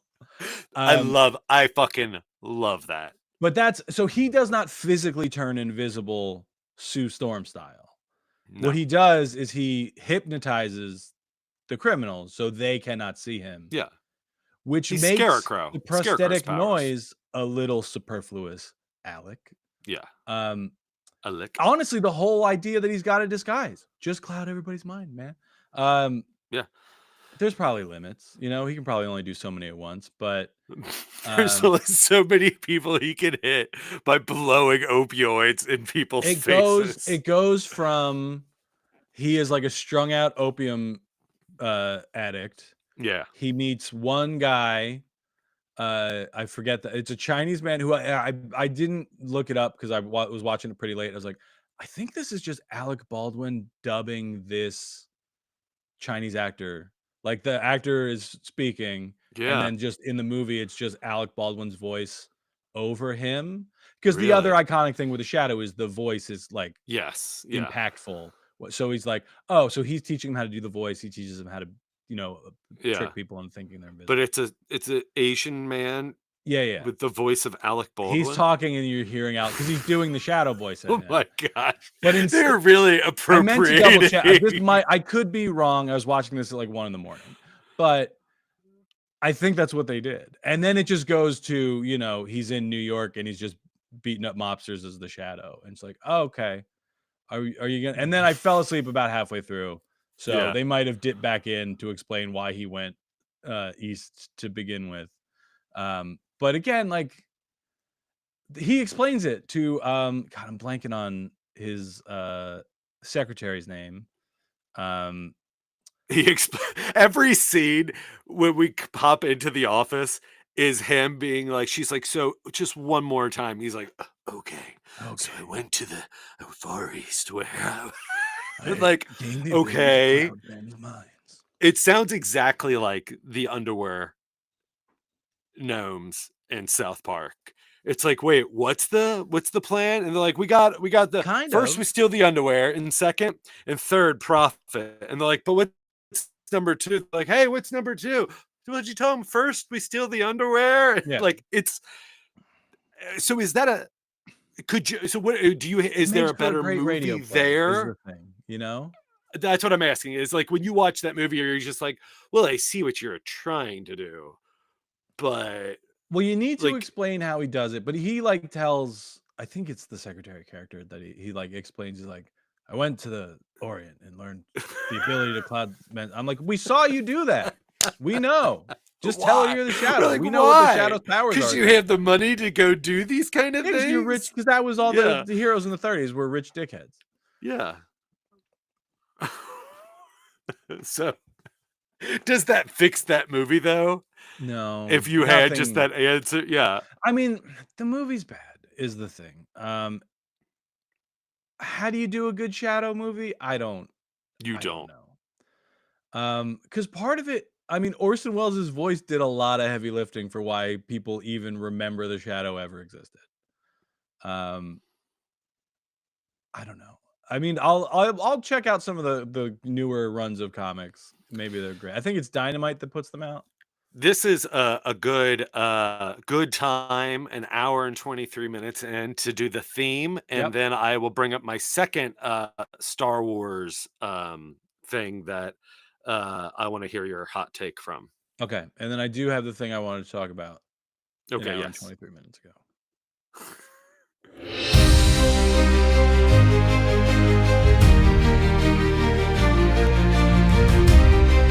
I love that I can hear the themes now. Millions and millions of years ago, there was a breed of man-made called a daddy-o. This daddy-o was strong, this daddy-o was tough, but this daddy-o had enough. What is this man going to do? Sarcasm, turn of phrase, observations that will leave you amazed. As far as the ancient art of joking goes,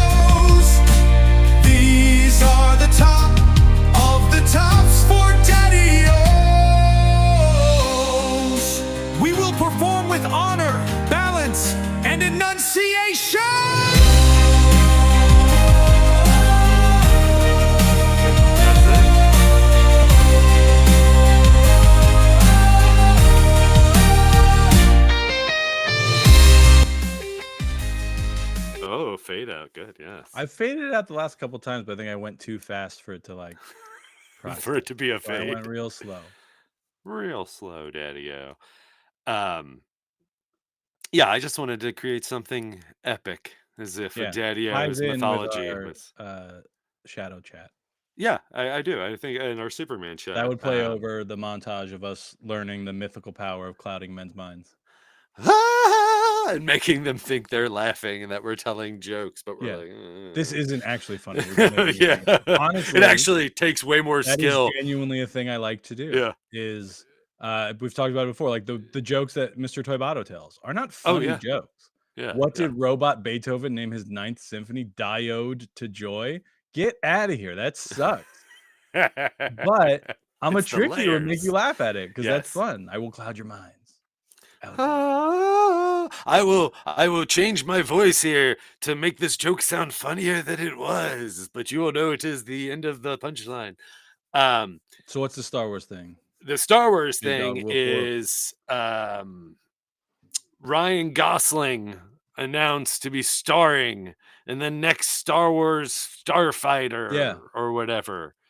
My friend's hot take on it was, who fucking cares? Okay. like just like nothing, like it was an announcement of just like, oh, and Ryan Gosling's gonna be the star of this next movie. To me, it just felt like they're like, all right, what can we do to guarantee people will come see this? Hey kids, it's Ryan Gosling. Like he's a thing right now. Been a thing for a while. Yes, Quite but famous. like very famous. But to be doing a Star Wars movie, it then feels to me like we are kind of making a difference between, we have a lot of streaming entities, and those have a certain pedigree of a star or level of a star or fallen star.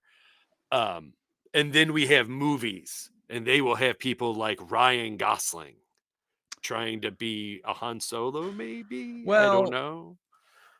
I don't want famous people in Star Wars. Is I Right. guess my hot take. It takes me out of it every single time. Especially on the TV stuff. Mhm. They've had so many cameos, Mhm. and it's like, Hey kids, it just ruins it for me every time. You know, it's the variety show thing of like all those different variety shows in the 70s. Like you see Donnie and Marie, and they're in Star Wars costumes and stuff. Yeah. And it's just so corny and is just wrong. Like, yeah, that OG cast became superstars. The more famous you are, the less I want you to be in a Star Wars thing. Yes, Essentially. agreed. And it's like, I think it's pretty specific to Star Wars for me. I guess maybe Marvel. Yeah, I never got on board with Chris Evans as Captain America. And I don't know if it's him because already you being were Johnny such Storm. a big Not Another Teen Movie fan, and you just couldn't Kind see him of. as any other character. Because that character and Johnny Storm are kind of the same cocky character. I mean, and the Fantastic Four movies weren't good good enough to like really make an indelible dent as like, I don't see any of those actors as those characters. But now, like, oh, Chris Evans is going to be in a Star Wars. Like, why is Captain America flying a TIE fighter? Like, what are you doing? It takes me out of it when there's very famous person in this like really well-established world. I'm not saying this for every movie, you know, like, oh, is that the same for you with is that a thing that you just like about the Mario movie? Is Chris Pratt is the voice of Mario? Yeah. I mean, because he does a bad job. Yeah. Is the thing. Because you think Charlie Day did a fine Luigi, Chris Pratt. He's fine as Luigi. Yeah. I would rather it have been a talented voice actor. Like, sure. I don't want famous people in Star Wars or animated movies. Like, is the thing. As voice actors. It is a separate skill that like not every actor can do it, Chris. Ooh. What do you think about like a Shrek? I think because does that work better because of the vibe of the movie and like the tone of the movie? It's part more of what they're doing with is kind of playing with the idea of celebrity. so I Yeah. guess it. But also, I mean, I was way younger when that came out, but he is, he's doing a voice, Because admittedly, that that is what we've Toy heard. Story, like Toy Story, that is what Toy Story is now. Yeah, Is like who will come into this ginormous thing that, which yeah, in sucked. '95 with Tim Allen and Tom Hanks, I remember being like, It was oh, novel. They're those are like, "Can you two, believe we got that was Tim novel. Allen?" Yeah. Like, yeah. Well, I was like, yeah, home improvement guy who has a felony, like, and Yeah. like, yeah, I get it. Like, Not wow, Tom knocking. I Hanks mean, is gonna be a animated toy? That's crazy. Like that. that was like, oh my God, like every Oscar, every year It can nominated take an me out of Oscar, Tom animation Hanks. but I mean, also part of the problem is I know a lot of people who do voice acting, and like a lot of Mhm. comics will do bit parts on cartoon shows. And that, I mean, it's fun when you hear your friend's voice on a thing, but it does honestly like takes me out of the movie when it's like, oh yeah, I know that guy. Oh yeah, because But that that's a believable. pretty specific problem where it's But like, no, I'm but not I saying, it's the same issue with your Star Wars thing. It's Ryan Gosling, not like Ryan Gosling, you're doing a fine job. I'm not. What I love about Star Wars is not knowing who any of those people, except yeah, for because of me, I knew who like I knew who they were, yeah. but I get the idea that like most of these people, Wow, they like got I the guy watched from enough. Lady Killers. This is incredible. Yes. Oh, Peter Sellers' favorite actors in this Yeah. movie? Um, oh, David Prowse, who's in the costume, And I who don't mean played like, Frankenstein and the Hammer. Yeah. I Like don't mean you can't ever have been in anything. I don't oh, want they got American Graffiti in this movie? I don't want just like strangers, but like when it is Yeah. someone very, very famous, it kind Yes. of outshines the property that they're in. A good comparison is so Robert Downey Jr. had his star had fallen, but I think most of us, I don't know if you fall in this camp, but I know I do, and I've heard this reiterated, is he had that charming quality that we are like, oh man, we know he's been a drug addict and he has had some issue with the law. We were all ready for his redemption, like of just like, Yeah. yeah. Like, and He then him and Favreau in that first Iron Man, it was just like, yeah, this is Yeah. how you get it, buddy. You deserve, like, good job. You are entertaining.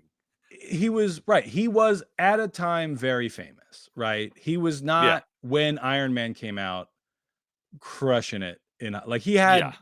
he was working still, but he wasn't. Yeah, it Work was release people to were be on Ally surprised. McBeal. Yeah. Yes, people are like, you're gonna have Robert Downey Jr. star in your very big budget temple. Are you sure that is a Multiple screen prudent test. I think prudent move? multiple screen tests to prove it. Even though Marvel wasn't what it was. Yeah. It still was a very uphill battle. And I think this might be hypocritical. I think Favreau bonded his insurance, I'm sure somebody staked had to, his insurance for the movie. And I want to be clear, he's great Oh, as Iron Man. yeah. Because that's another one. Like the thing at the end of that movie, famously, he's like, you know what? I am Iron Man, and Yeah. he's like, who am I? I have a robot suit. I can shoot missiles at anybody I want. The history of my family I'm in this Iron world. Man. Come Yeah. get me. I live in the factory where all the Iron Man suits are. What are you gonna do? And that's even before they peel the layer of the onion to invent the MCU from that focal point. Is then we then realize what makes that line even funnier now is, yeah, this is a world where superheroes have existed and shit has gone down. We've Mhm. had incursions. Captain America is a thing. Like we didn't know that in that Iron Man movie, but now that line works on another funny level where he's just like, my whole life, like my father and all this and dealing with all these superheroes and like secret identities. He's like, nope, I am Iron like I am Iron Man. I'm not playing this. I'm And the too thing my of he's ego. coming back as Doom is I'm kind of the same curious. thing of like, I mean, I'm curious to see how you do it. If it's some multiverse bullshit, It is. you will lose me immediately. It is. The worst case is that, but also it's just like, no, he's just, he's just an actor playing two different characters in the same franchise. It's not that. And it's like, but that's distracting because he's Iron Man. Like that, neither of those work for me is the thing. But Iron Man notwithstanding, if you're like they got Robert Downey Jr. played Doctor Doom, I'm on board because I was too. I thought they were just doing that. But then when I found out the multiverse thing and I heard based off of a comic line where Doom is Tony Stark, where Tony Stark becomes Doom on a different Earth or whatever, yeah, see, that whatever the sucks. universe I is, could not care they're less about using that that. storyline, and he tricks them into thinking that his Tony Stark from this universe isn't this villain in his planet or his universe, whatever, fucking. And he's Doctor Doom. I love Doctor Doom. We don't even have an established Doom. Right. So that Prince and the Pauper, like, or whatever switcheroo thing, like, or Bizarro, whatever, doesn't work if you don't have an established Doom already. Well, I think they're doing it's so big now that people will know who Doctor Doom is just from the marketing ahead of that movie. Whereas the first time you see Thanos at the end of it's the first Avengers movie where you see he's the end credit. Yeah. So many people when I was in the theater, What the fuck is I that? heard them turn to the person and be like, "Who's Is that Hulk? Who's that purple guy? Is that a purple Hulk?" Who's that guy?" Yeah. And it's like, okay, you guys have hit the limit on characters people are familiar with, which was going to happen. You know, like if you Right. start churning out comic book movies, there's going to be a lot. Like even, I And mean, Guardians of the Galaxy. I genuinely, I'm like, I like that movie a lot, but I'm like going into it, I was like, so this is going to be their first real bomb. Like no one cares about. Oh, I thought Thor: the Dark Guardians of the World. Galaxy. I thought the that was second kind Thor of, that one movie sucked. was. I think that is their first. But people everyone still talks went. about like how great Dark Chris World didn't Hemsworth lose is. money. Chris Hemsworth, his Thor is in constant development. That character has changed to be just another one of the Chris's, like the Pratt and the, like all those kind of guys. It eventually has become that. But yeah, Guardians, I mean, the bar was set low for me.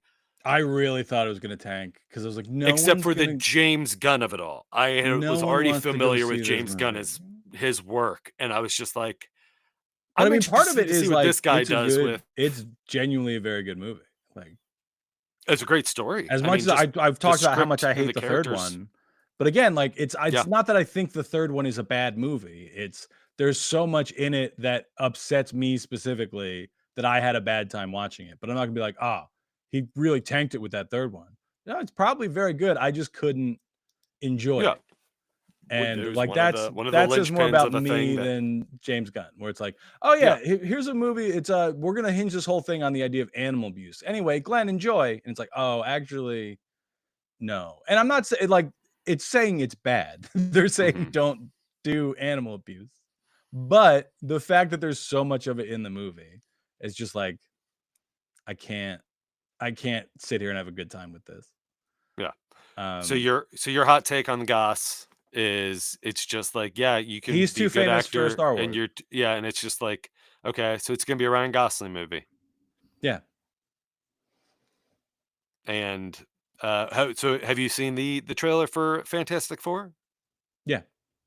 What'd you think? Do anything for you? I have no emotional investment in the Fantastic Four as characters. No, not a thing you connected to as like a kid. No, everyone's like, oh, it's like the first team. They're like the family. I don't care. It's the first family of superheroes. Okay. Like, wait, people who are arguing like people with like a the weird, like a couple of my like, friends were like literally was like, I don't really like that. It's the first family of super. Okay, calm down. Oh, like I like just because of I think stretchy being able to powers have are dumb. Sure, because then you're like, well, what are your power? You stretch, but like, there's other shit going on here for you to be like impenetrable. Yeah. I forget which one of my friends like really seemed to take issue with how much I hate Reed Richards. There's a fantastic Norm Macdonald on his album Ridiculous that he makes fun of. I think his powers are dumb. The powers and I think he sucks as a person. Yes. but somebody was like trying to explain how his powers are actually the most powerful, because he can like take any. I'm like, oh, I don't care. Like, it's such a dumb, unbelievable power. It's the like Storm. There's no gene that you could have in your body that would make you control Control the the weather. weather. You know, like Iceman, I'll give you Iceman. You know, whatever. There's chemicals that have endothermic reactions that make things very cold. Okay, he can freeze the moisture in the air. Okay. Sure. If So you told me she he's a real could guy, I don't believe you. manipulate But yeah, she can. weather based on that. Then, if she's able to send like change the temperature up into the cloud, I don't fucking Right. like There's nothing in your body to that can make that create. happen. Yeah. If you tell me a superhero has that power, Yeah. okay. But if you tell me it's because of a genetic mutation, no, it's not. Okay. My boy Glob, right? He's a big boy, and his skin is this like thick wax that he can set on fire and just be like a big flaming monster when he wants to be. But he's like Okay. impenetrable because the wax is so thick and hard. I don't think he feels pain, or probably wouldn't light himself on fire. He's fun because you can just see all of his organs floating around because he's transparent. And his name's Glob. He kicks ass. Yeah. All of that, if you're like, well, yeah, he had a genetic mutation, so now his skin is translucent. He's got this, waxy keratin-like coating around his body because of, these glands that developed. Because all of Glob Herman makes sense as a genetic mutation. None of Storm. If you take that problem that I have with like, well, your genes wouldn't control the weather. Still a great character. Like, I'll get past that when I'm reading an X-Men comic, but it's like, come on, you're just because she's Storm's also a pretty great character. Yeah, Storm kicks in. Yeah. But so nothing about I mean, so it's what is it? Cosmic rays in a spaceship. Yeah, is and what gives them cosmic their powers. rays, ooh, spooky. Who knows how they work? Again, you're Stanley at a pitch meeting. Yeah. He's like, Fantastic Four, oogie spooky, cosmic rays. Who knows how they work? That's how it went down, dog. I know. Not a lot. I want to see Glenn Tickle one-man show. It's called Stan Lee and his pitch meetings from to this year to this year. The reverence that people have for these things come from their longevity and development over time. And representations of said times, like through those characters and stories mature the longer they go on. Yes, their mythology Daredevil. grows. If you go back, I have the omnibus of the first 60 issues or whatever of Daredevil. If you go back and read it, it's all kind of goofy. It's like, oh, what if there was like a blind guy, but he could swing around and how can he do that? Oh, radar sense. How do you get radar sense? I don't know, radioactive goo. Don't overthink it. And that character versus the guy in Daredevil Born Again are very different. Yeah. Is that what is that? The Conan O'Brien, when he hosted SNL, a sketch of this kind of fighter tries to fight an actual boxer. Yeah. And just gets decimated. Yeah. They're not playing the same sport.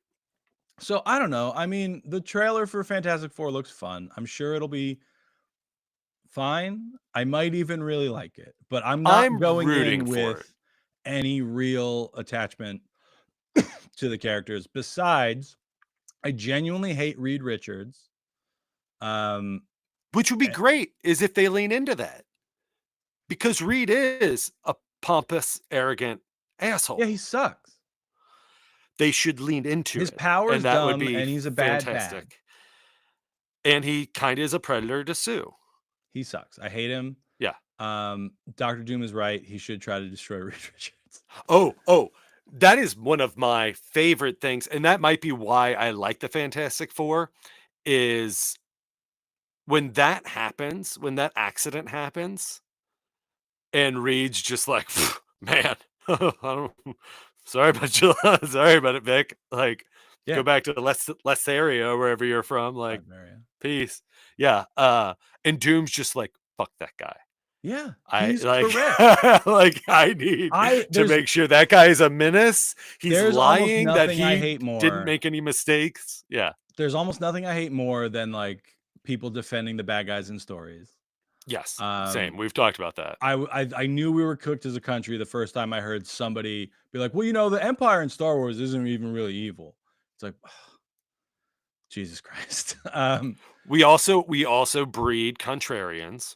We Yeah. also muckrakers or whatever. And I don't like how so much of Star Wars and the MCU, the villain always has a point. You know, like you're like, oh, you know, they probably shouldn't have blown up that train station, but like you can kind of see where they're coming from, right? I hate that shit.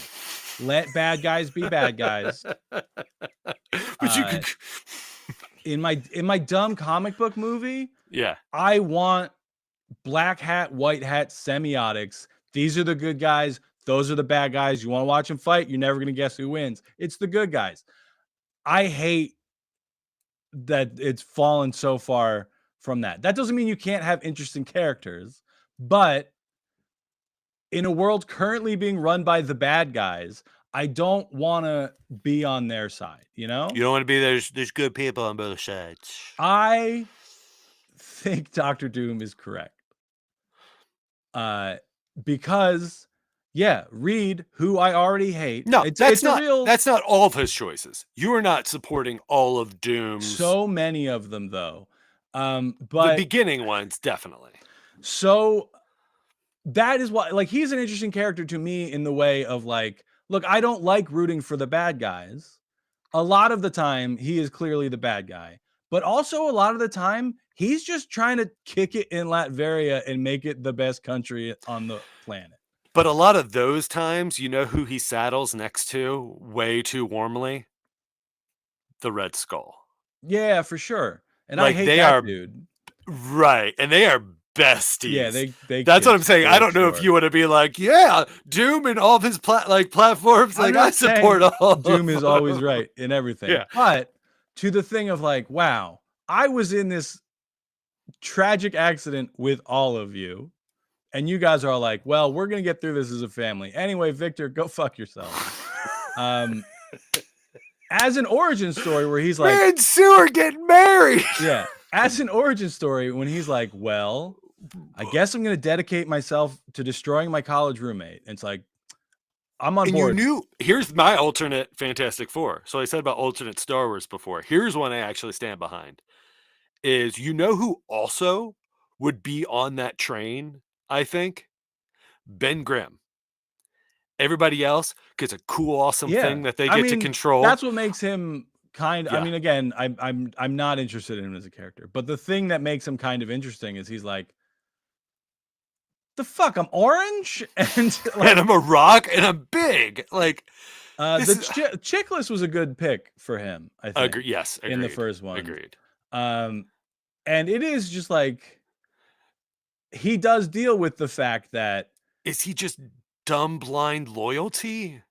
that's a big in the movie. My main point of reference is like, Yeah. I read, you know, the omnibus collection of the original run, and then like some stories that overlap in the comics, but then like the movies and the Corman Yeah. movie in particular, where The unreleased Corman, which so I'm much actually a fan of, but so much of Ben Grimm's thing is like, so you three can just look like normal people. and if I put on a trench coat and a hat, which is the Yeah. best disguise I got, it's still like there's the motherfucking thing. And I just got to be made of rock. Oh, this sucks, actually.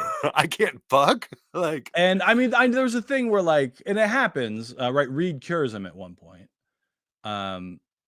But that was like a long time coming where he's like, hey, Yeah. you're the smartest man on earth. I don't know. You got any like rock potion or something we could maybe throw on this? or 'Cause- even just something like I'm not saying this is something you got to put shit on the back burner for, but like we've been waiting a long time. Could it be something that like every other Saturday, like you spend an hour on? Yeah. He's like, I trying know to you're help me doing a out. lot of great work making cars fly or Yeah. whatever. But if you And you know, you robots got to a couple replace minutes. Johnny because parents are worried about their kids setting themselves on fire if he's in another cartoon. If you've got a couple minutes, could we maybe make me not be made out of orange rock anymore? Yeah, like the character struggles with that, and that is interesting. But I I think genuinely he could think have. I think he could have walked with Doom, like when I'm all of sure that there's a fell what out. if out there, right? Where it's like, though both of them are like, fuck you. And then he also gets Doom armor. Oh, that. But And they're both like, man, Reed sucks. Like most of it they're is just just, sitting around, just like smoking. Like yeah. Reed sucks, right? I will still regularly, like when I spend time with friends from college, They do a talk show radio thing, they do like where this, they, but it's just complaining about Reed. Reed Richards. And I phone in every week, be like, yeah, I hate that dude.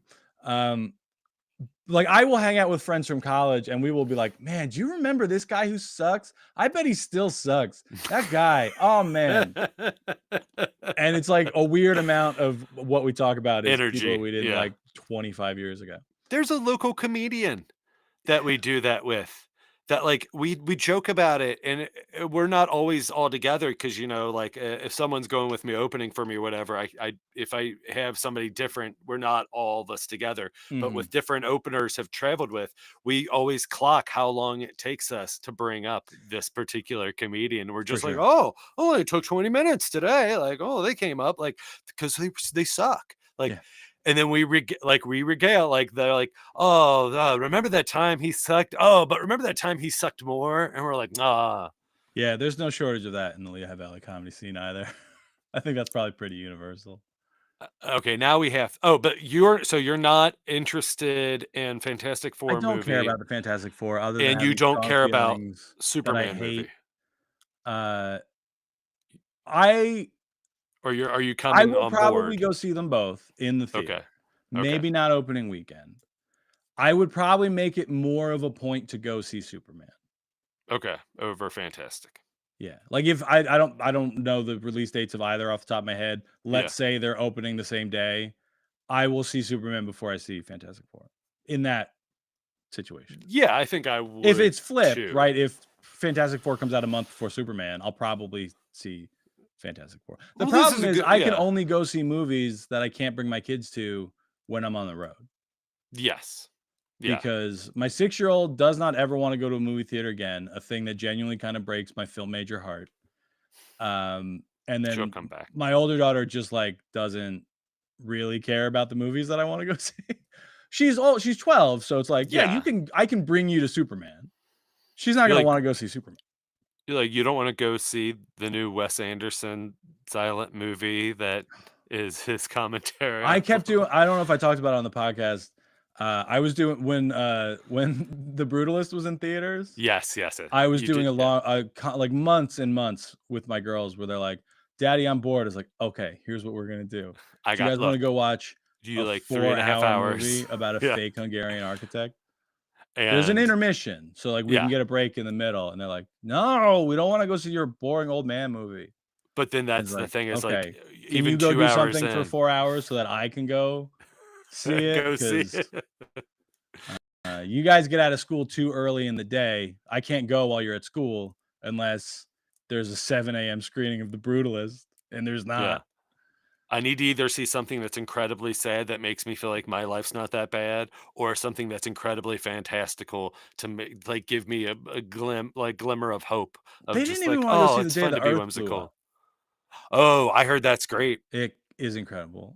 Mm. I loved it. They would have gone if we went to the drive-in. They would have gone, but it had a really limited release.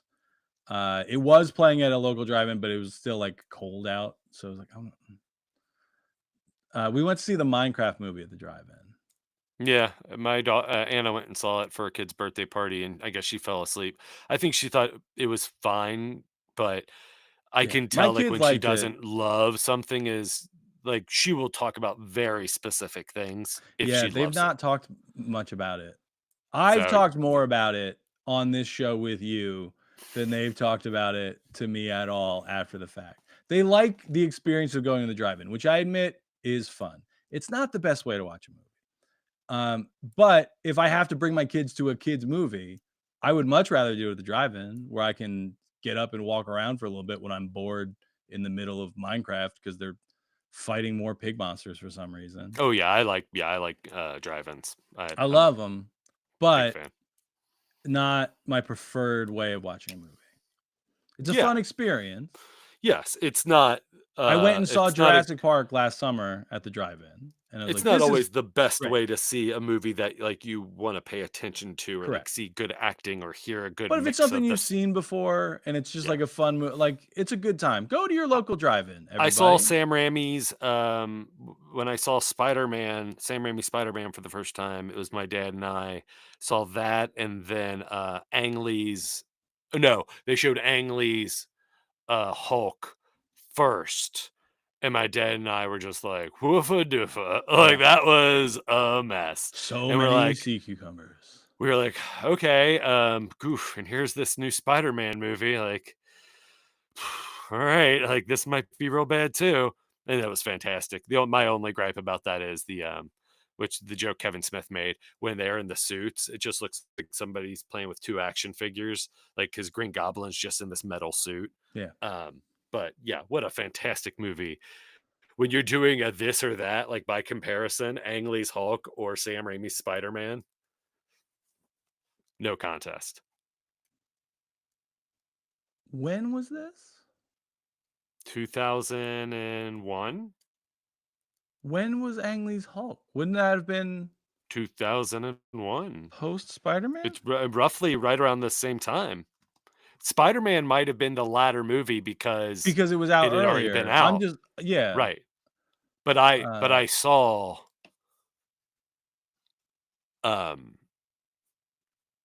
Hulk first. Okay, Spider-Man, Spider-Man May second. 3rd, 2002. Okay.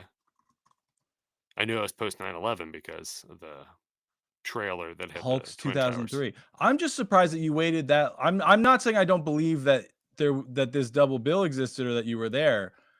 How did you not see Spider-Man before Ang Lee's Hulk came I couldn't drive, and it had to be something my dad was interested in seeing. out? Okay. But you know what's crazy though is for things that I did feel strongly about, because I wasn't super strong into Spider-Man either or knowledgeable of Sam Raimi at that time. Um, my brother and I did insist that my parents take us to go see X-Men opening night, which we had to wait in line, and then they gave you a paper version of the movie version of the comic book as Mhm. presented by like Toys R Us or something. Yeah. With the tie into like the figures. So I remember getting That movie had what you were complaining about with Cerebro earlier. I Yeah. think Too many winks. the best example of a thing that I hate. So it is a bad thing, but it Yeah. shows this thing very well of when they're getting on the Blackbird, and then Mhm. Wolverine says something about the suits, or somebody says something about the suits. He's like, "What do you want? Yellow and blue spandex?" Yeah. Fuck you, X-Men movie. I hate you. Oh, wouldn't it be ridiculous if we did? Shut up, idiots. I started this episode in a great mood, and I'm not in one now. I was just trying to pivot it back to a nice thing of like I wasn't as into Spider-Man, but then after Spider-Man, we asked to go X-Men, which actually my brother could drive, so he took me. Well, that's how we got to that. But my Did brother you was get in your license college. late? Again, I'm not trying to poke holes in your story. I'm just trying to put this in October. I mean, I did fail my temp okay. test. Because I was in college when Spider-Man came out. I went for opening quite night, a while. and I drove myself like a big boy. So again, this is what I'm saying. I was not as much into Spider-Man, and going to the drive-in yeah, to you see just things did with give my a shit, dad. I guess. We would do that for like a Okay. fun double feature or whatever. But the other thing was not being that into Spider-Man It's the best. until that movie, and then that movie with then X2 coming out right around the same time. I was just like, oh, holy shit, we're in for a run of some good, like interesting, well-made superhero movies with good actors, with good special effects, pretty good stories, pretty good scripts. Touching on shit that I grew up with, that I read, that I liked, some of the stories, blending some things, changing some things. Then I was definitely driving, but I think the enthusiasm, and it may have all this might have all come together because our local theater that I ended up driving to and going to seeing movies at got built in the same timeline of me getting my driver's license. So Okay. once that was built, we had a destiny. Yeah. Like we didn't have to go The one too that I worked far. at, the closest one to me, was built before I could drive, and then once I could drive, I got a job there. And I was always trying to get a job at Blockbuster or the movie Also had theater, that and job. nobody. I think they thought I was too needy, that I wanted it too much. They're great. But when after Spider-Man, though, of being able to drive, I then was excited about, because I think like a couple months later was Daredevil, or like kind of in the same time. I did drive to go see that opening night, and we skidded on ice and ended up in a ditch and ended up having to go the next day. I'm But glad you because of got out okay. Spider-Man, yeah, got me excited Well, about, because I that think, was like, 89 was Batman, and then that led to a huge wave of comic book movies, and then 2002 was Spider-Man, and then same thing. yeah. Well, Like, X-Men, I think the year before lit the fuse. Like Spider-Man, it might have been like the boom of it might then, be just like, because I like Spider-Man more. I'm trying to give it yeah. the credit that maybe X-Men does deserve. But X-Men was a But couple years but earlier. That X-Men, was a high but school but thing. when X-Men was also adults, young adults, and then Spider-Man is a teenager, and it's Played by Kristen a Dunst. It's more 30-year-old man. sex. Yeah, right. But I mean, it's everything's a little more sexy, right? You get James Franco, you get Tobey Maguire. I mean, Aunt May. They do old lady Aunt May, which I love that. That's a source of discussion now. Is like, what's your favorite variation of Aunt May? Like hot Spider-Man. young Aunt May, like Marissa Tomei Aunt May, or Spider-Man all day, every day. Spider-Man. Or when Ooh, she's Peter. the Herald of Galactus, what is she? The Golden Granny, something like that. Oh yeah. There's a what if where she's the Herald of Galactus. I love the What If comics. I love the I Seers. love hearing what they're about. I don't necessarily want to Execution, read not them, you always the know? best. Yes, Um, execution. there's a good one. It's not really a what if. So there's a current series of the Web of Spider-Verse, I think it's called. Hmm. And then so there is sort of like I've only read the first issue of it. And then it looked like the next one was going to be like the Venom side of it. But there is, because like there is like a spider god essentially Which in symbiotes? Marvel. Does that do anything for you? Yeah. Oh, Okay, not okay, really. okay. That's the But vibe I was getting. the like spider side of this like ethereal force is like, all right, we're getting ready for a big battle with the dark side of this. The symbiotes is what I Hmm. took away from it. It might be something else. It's like we need to find even more spiders from across the multiverse. And it is just an excuse to like let people write one-off stories with a Hmm. cool take on Spider-Man. So there was a what if where it's like, well, what if Spider-Man got the Hulk powers? So they brought back that idea in a story. Jordan Morris, co-host of Jordan Jesse Go, wrote one of them. He's been writing a lot of like Archie and Archie horror comics. Recently, this is his first Spider-Man. I think his first Marvel thing. He did one where it's like, what if Spider-Man was basically a vampire from the Lost Boys? Hmm. So it's like that where Mary Jane she's Mary Jane Van Helsing. She's got to go. She travels around fighting vampires. This vampire is just also Spider-Man. It's a fun, a cool, fun read. I think it's Web of Spider-Verse. Go pick it up. But then it sets it up as like the next one is going to be, I guess it's Null. Is that the symbiote god guy? Where he's like, I haven't read the issue, but the one that I did read Hmm. made it seem like the next issue is going to be, or there's another like co-title where it's like, this is the Spider one, this is the Venom one, where it's like we got to find Venoms from across the multiverse to like make them kiss. I don't know what the Do end you game like is. Venoms?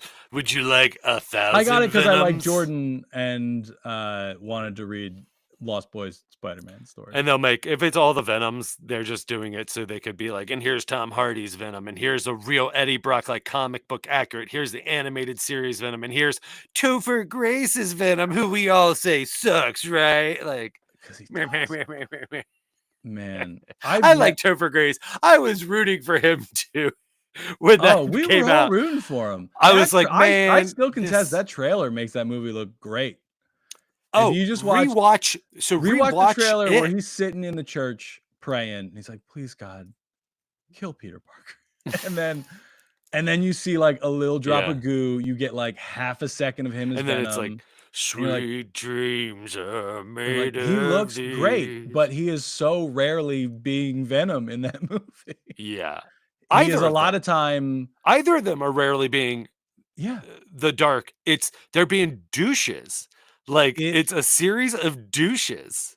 It is just, I mean, it's studio. I mean, we're not breaking news here, but it was No. studio fuckery of they're like, this is a Venom movie. And First Sam 30 Raimi's like, no, First 30 actually, minutes of that movie works. I rewatching it, I was like, when I restarted it, because I had only seen it in theaters. I had owned the DVD, but never had watched it. So I watched 1 and 2, and I still felt the same about both of them. I like 2 more than 1. correct. I just wish Willem Dafoe, I think it was a disservice not to put him in a metal costume, not to have something with his face when you have that kind of face. But I love the Doc Ock story of 2. 3, I hated so much in the theater, was just so like, what the fuck is this? Yeah. When I finally decided to watch the DVD, first 30 minutes, like the Sandman story and everything, I was just like, this isn't that bad. I was like, this isn't as bad as I remember. And then like there was this, I can't even remember what it was scene specifically, but it was like at the exact like 30-minute mark at the end of the first act is when it was just like, oh, this fucking sucks. Like this Yeah. is bad. Well, it's because the studio mandated that Venom be in it. I believe Raimi just wanted to finish the Goblin storyline. Mhm. And then Tobey Maguire's like, if we're doing a third one, you got to put Sandman in it, or I'm not doing it. So Raimi was like, all right, okay, I guess we can make Sandman work. And then the Notably, studio's like, Tobey Maguire is one of the biggest douchebags in Hollywood. yeah. Like, and he almost got replaced by Jake Gyllenhaal Yeah. because of the douchery that he tried to pull from Spider-Man 1 to 2. Correct. Yeah. He insisted on Sandman. And I think the timeline of it was that he insisted. Sam Raimi was like, we'll put Sandman in the movie. All right. We need another bad guy for the story anyway, but we're going to conclude the Goblin stuff. And then the studio's like, you guys are doing Venom, right? And they're like, no, we figured because we set up all this It's stuff. as if they're walking like past each other in the hallways at school. Hey, you guys Yeah. doing Venom, right? Like we set up all this stuff with with Professor Franco Connors, kind of taking yeah. over, and we saw Connors. We might bring Lizard in Yeah. briefly, but we're gonna focus. Toby is really excited about Sandman, and I think the effects of that are gonna. We might will be able really to do fun. Connors and Sandman, like because it's an experiment. Like there's probably something we can do to make sense of and that. then the studio's like, no, you're doing Venom, and like, well, we already have the script, and they're like, well, Yeah. put Venom in it, and they're like, it doesn't really make sense. His If ship we're doing Venom, we got came down. Spider-Man. Yeah. And then they're like, all right, fine, we'll just have him be Black Suit Spider-Man during these other parts, even though it doesn't really make sense. But yeah, the trailer, like you don't see any of that bullshit. No. You just see like a couple cool effect shot of Sandman, Mhm. one very brief shot of Venom where Venom looks incredible. Mhm. And then the whole movie, it's just like Venom peeling away so you can see Topher Grace's face. Hey, Peter. And it's like, God. I don't think that was Topher's decision necessarily, but you do hear stories of people being like, oh, I'm not doing it if you can't see my face. Like, I'm not doing this in just a mask the whole time. Sure. I'm not I've not If heard Willem anything. Dafoe had said that in the first Spider-Man movie, I think he would have helped it. If he'd have been like, Yeah, the but mask kinda sucks. I think they were like, hey, this also means you don't have to do any of these stunts. Like it's all voiceover, and this guy will wear this suit. I think it was just and he was like, okay. the limitations of the effects. I think it's limitations of the And the effect, but budget. I mean, like the budget, yeah. because the shots of Venom look good. You can make them look good in Mhm. 2006, whenever that one came out. Yeah. But they didn't. And I know that I remember hearing them really talk up the effects of Sandman and how like mind blowing it was gonna be. And like, do you remember in the Mummy when like the big wave is like turns into like the mummy's? It's gonna be like that. And it's like, well, yeah, but we saw that 15 years ago, dog. You're right. It kind of looks like that. Like I believe there's sand sloshing around New York, but There's a okay, great animated series called How It Should Have Ended, where it is what it is on YouTube. And they do the Spider-Man movies, and Spider-Man 3 is great because when they go for the scene of Sandman where they're running the test at like midnight for the sure. That's when you do particle tests. separation thing. And the guy's like, "Hey, wait, what was that?" And the guy goes, "I don't know, probably a bird." And he's getting ready to pull the crank. And also that kind of guy working at that experimental level. And and then How It Should Have Been, he goes, "Wait, how about we check to make sure it is a bird? Also, I don't know that I like how quick you are just to kill a bird. Yeah. Like maybe like let's take a minute." And so Real, that it's real fast for that crank, bud. Let's Sandman then gets arrested. Flint Marco gets arrested, and he's like, "Oh, I'm sorry. I'm just stealing to save my daughter. yeah. She needs a surgery. I'm sorry." I A great it's choice. Thomas just Hayden Church was a great yeah, Flint Marco. he's great. Like, looks good in the goofy costume. Right. And that, I mean, right. It's, oh, well, we got to give him khakis and a green stripy shirt. He's going to look dumb as hell. It's like, well, kind of pulls it off. My son Paul was wearing that outfit just the other day that my wife picked out because it has like earth tones. Yeah. And I was like, "You know what he's dressed like?" And I pulled up a picture of from Flint Blue's Clues. Marco. Well, no, I mean, that's what she said. She's like, "Oh, Blue's Clues." I was like, "No, Flint Yeah. Marco." It's the same outfit, essentially. Yeah, I think I still can't believe how bad they fumbled that. Because it is like, I understand why the studio's like, hey, do Venom. People want to see Venom. And I think they're right. Like that call was correct. But forcing him into like a thing that was already pretty far along in pre-production was obviously a mistake. Well, and I think Raimi, he's definitely an interesting filmmaker that hot take on Raimi is I think each of his movies are experiments and less about the story. Yeah, he seems pretty focused on like, oh, look at this neat trick I can do with the camera. And Yes. less like, here's a important storytelling element that we're going to work into the narrative. It's just like, Yeah. A simple plan. here's I that think, car is again. his- Oh, look, I can make the camera go through the back windshield. Isn't that neat? It's like, that's kind of neat. But When he's like, "Look," he's like, "Can't I just tell the same story just with like these new advancements of like yeah, special effects and like different things I can do?" And they're like, "I guess." And he's like, "Haha, Evil Dead, I've done it." Like, so that's when people are like, "What's your favorite Evil Dead?" I'm like, "Boo, you're not gonna like this answer." The requel, the remake slash sequel that Fede Alvarez did. I was like, that's my favorite one because each one of the original Evil Dead movies, I think, is just an experiment. I mean, the Quick and the Dead was him just doing like, what if I did a comic book cowboy movie? yeah, Um, but he had the balls, though, Sam Raimi, to storyboard what would have been Spider-Man 4. So before he got Venom shoved down his throat dry, um, he was already storyboarding 4, and the villain he was going to do for that was the Vulture. So I don't think ever. I think that's what the I don't studio think he forced it ever on wanted, him. I don't think he ever wanted to do Venom. but I mean, just like, I hate thinking like a studio marketing guy, but I mean, the success of the Tom Hardy movies is proof that like they were right. You should have put Venom in the movie better. Um, and they're not great movies. I saw all three of them. They're all fine. You know, like it's Oh, you this saw is a- all 3 of them. How is There Will Be Carnage? Because that's the only one. Like I was like, ooh, Woody Harrelson. That might make me see a second Venom movie. But then I was like, no. I wish they were all better. I wish is they the were thing. better. But he's fine. Like him being like the surprise at the end of the first one is like, Mhm. oh shit, they're doing Carnage and it's fucking Woody Harrelson. And then you remember like, oh well, I just watched 2 hours of basically just CGI nonsense. So it'll be fun to see Carnage, I guess, but I'm not really that jazzed Yeah, about because it. it's just gonna be voiceover, Yeah, like it is cackles just and the whole him saying trilogy like is just quips. CGI goo.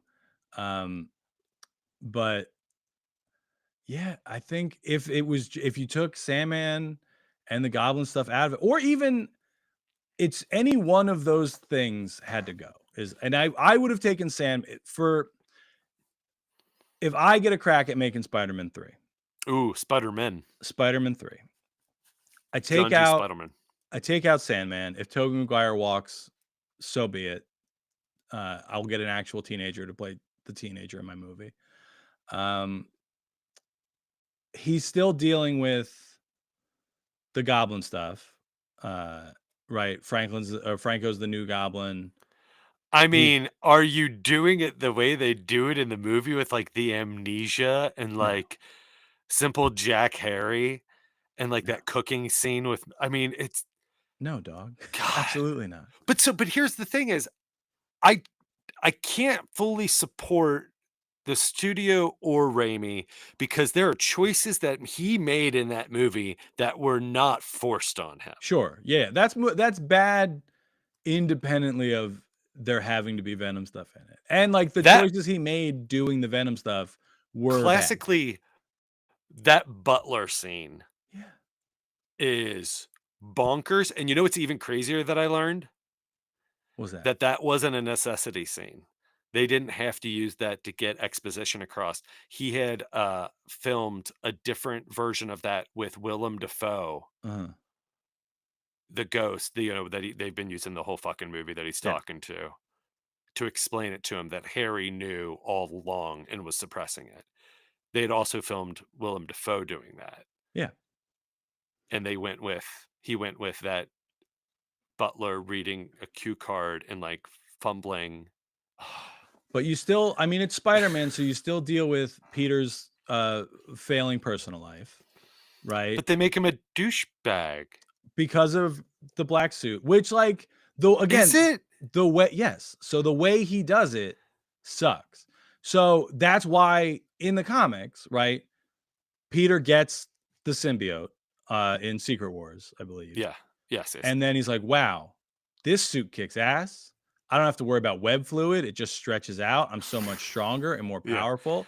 And he becomes like a dick because he's fusing with the symbiote, which is this monster. And he realizes like, I don't like what this suit is doing to me as a person. It's got to go. Yeah, he like starts drinking Coors like Banquet, and he like backhands MJ like one time. He's just watching a lot of like Clint Eastwood movies, and just like Jerry Springer, like he's like, I don't like what this is doing. This suit's got to go, right? So then there's the big fight with the symbiote, in which we get a bad version of in Spider-Man 3 because they hate sound. With the bell tower. And then. So now Venom, the symbiote, is like, fuck that guy. Like it's the Dr. Doom thing of like, now my whole reason for being alive is to kill Peter Parker. His petty bitch ass. Because I'm a petty bitch ass symbiote. Yeah. And then Eddie Brock comes walking by after being fired. Someone else who hates Spider-Man. He doesn't know he hates Spider-Man yet. I mean, he hates Spider-Man and Peter Parker independently. But him and like Flash Thompson aren't that noticeably different looking, like in their stature. In the movies, absolutely not. Classically, like they are supposed to be like these beefy, like like kind of like because Venom's like a '90s character. We need a big beefy boy. Yeah, but he's got an intellectual brain though. Eddie Brock, he's just a sleazebag. So Brock, he wants Peter Parker's job. He wants to be the Spider-Man guy at the Daily Bugle. Yeah, and J. Jonah Jameson's like, look, I hate that kid too, but he brings in great pictures of Spider-Man. I don't know how he's doing it, but there's no way this shit sucks. Get on his level or get out of my office. And then Eddie Brock is like, all right, well, I'm gonna trail Spider-Man. I'm gonna real close up on him. Eddie Brock don't play by the rules. And then the symbiote's like, all right, I'm gonna go kill Spider-Man. And then they like meet up, and then that's how they get they kiss. Yeah, because the symbiote literally is like, I can feel your aura and Yeah, your he's energy like, I know and you what hate you that want. dude. You don't know that Yes. that dude's Spider-Man, but I know you Yes. hate him. So he's following Parker to get pictures of Spider-Man. And I need someone to attach to. Yeah, he's or like, I die. will die real soon if I don't I can jump all convince up in you to someone's be guts. a host. So whereas a lot of the times in some of the other symbiote stories is the host, it's even in the bad Venom movies, like there's a storyline where like Venom jumps host to host. Tom Hardy makes makes some real choices. He sure does. But he you need a very strong kind of Mhm. willing Yeah. thing for the bond to work well enough. And the bond that's the thing that makes it so wild to me that Spider-Man's not in those goddamn movies, because the thing they bond over is Which their one, though? hatred of Spider-Man. Yes. But what do you think there is a Spider-Man that we currently have access to that could be slid into those movies and help save Sony? What do you mean, like throw Tom Holland So, in those movies? well, I don't no, I think you mean, need one him of the in three. the movies that much. He just needs to exist. Right, but what I'm saying is you could ostensibly use Andrew Garfield.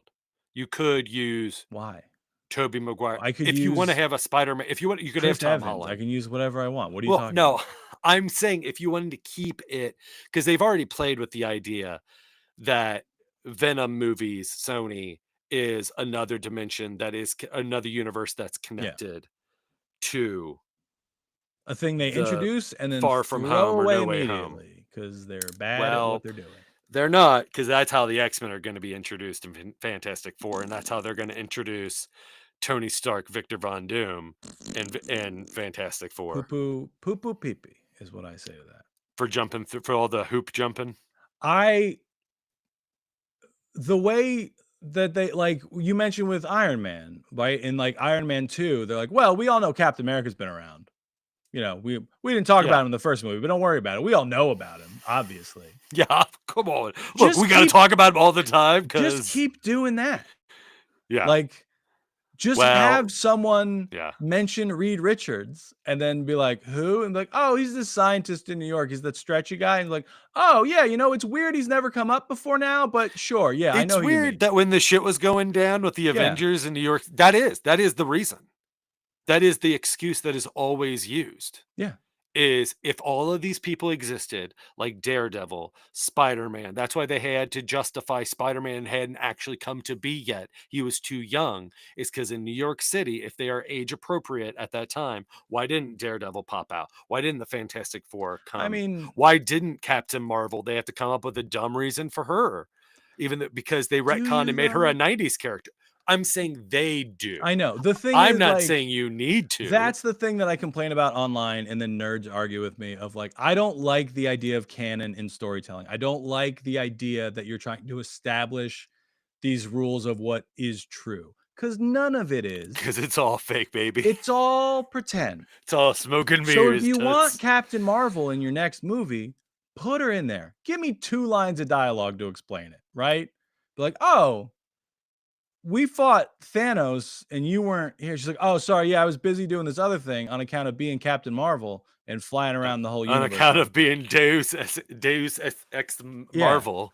Or it's like, well, Daredevil, why weren't you there at the Battle of New York fighting all those aliens? He's like, well, that's not really my What I deal. do. I'm more of like a... That's why I love his involvement with Tom Holland being his lawyer. He's like, this is what I can do on this scale. This is right my contribution to this. Yeah. He's like, if you're in my neighborhood and your purse doesn't get snatched up, call me. I'll help you with that. When that rock gets thrown through the window, Alien and he monsters grabs it coming through a portal from hitting anybody. Yeah. He's like, that's my, I just saved you. You're welcome. Yeah. That's as much Daredevil as I'm able to do. Yeah. He's like, I can't fight Thanos. That's why when Batman ever, and it's Justice League, Batman. Yeah. I'm like, come on, guys. Like, I can buy even Aquaman being up there because it's just like, all right, fucking maybe he can do some shit we don't know about in space, but Batman ain't got no powers. Like, so There's nothing new we're going to learn about Batman in space. You could be Oracle Batman and be on Earth with Alfred, who can probably do some better computer Yeah, stuff man, than get the you. Brother Eye satellite up there, you know? Yeah, and get Fox, get Send Lucius. in a OMAC.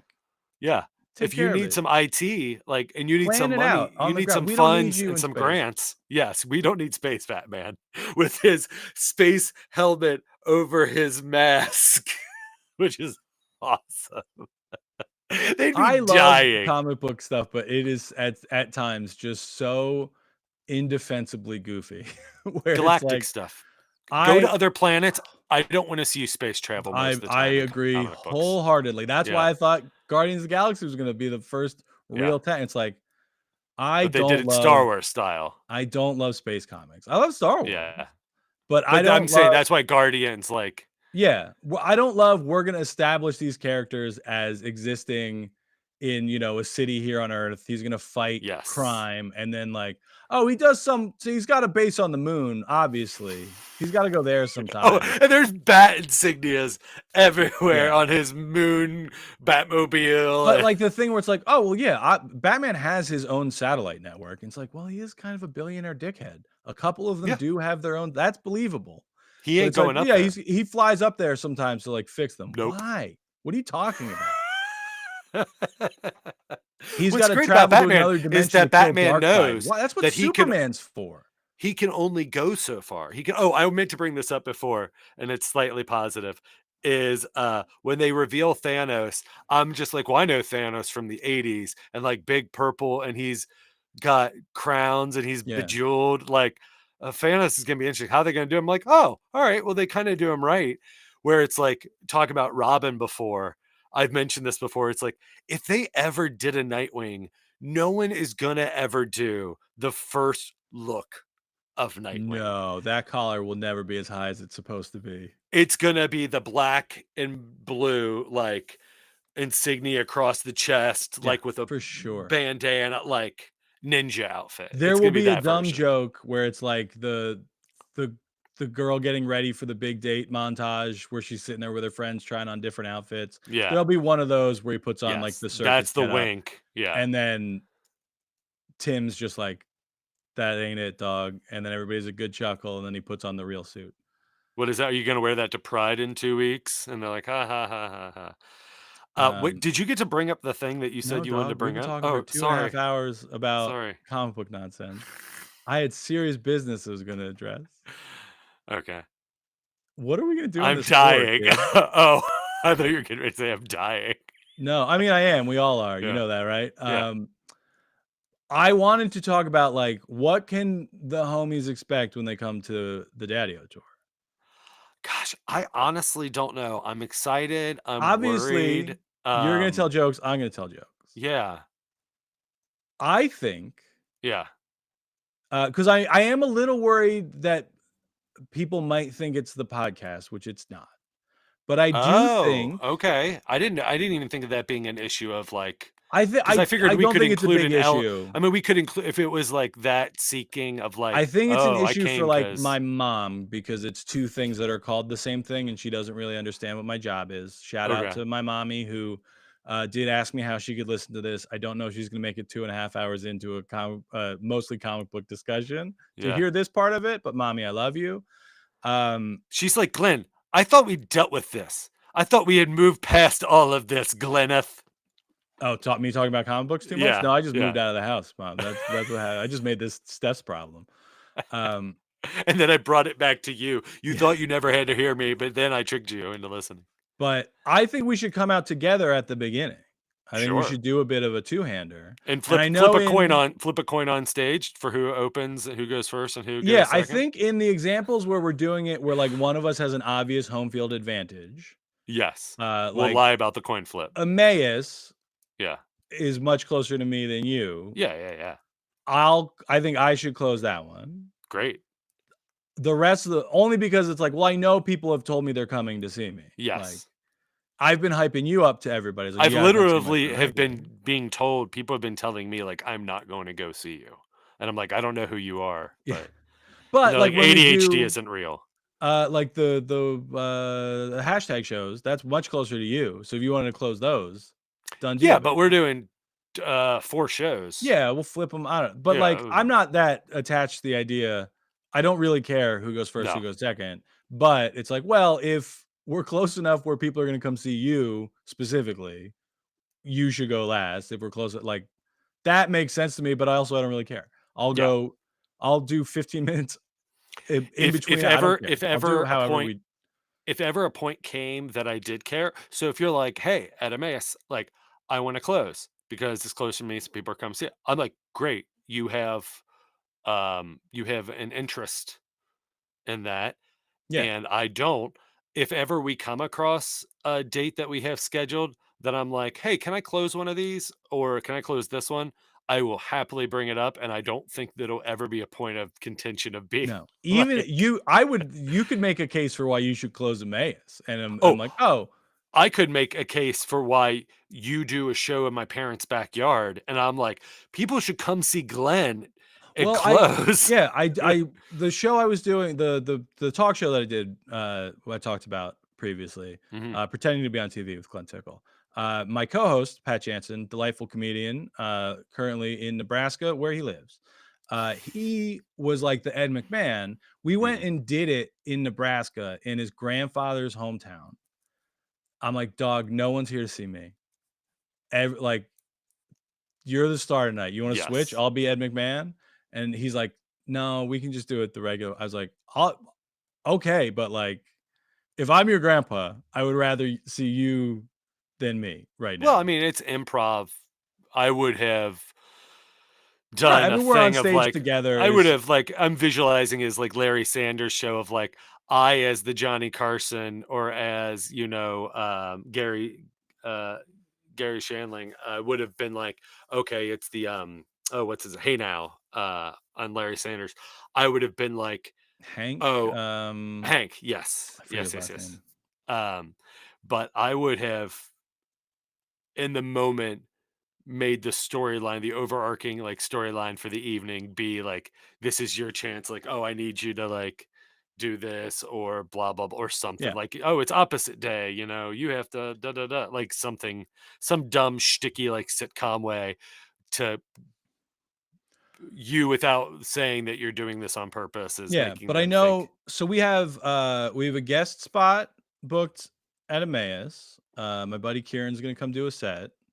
Awesome. I believe I saw in the poster for Minerva we have Yep.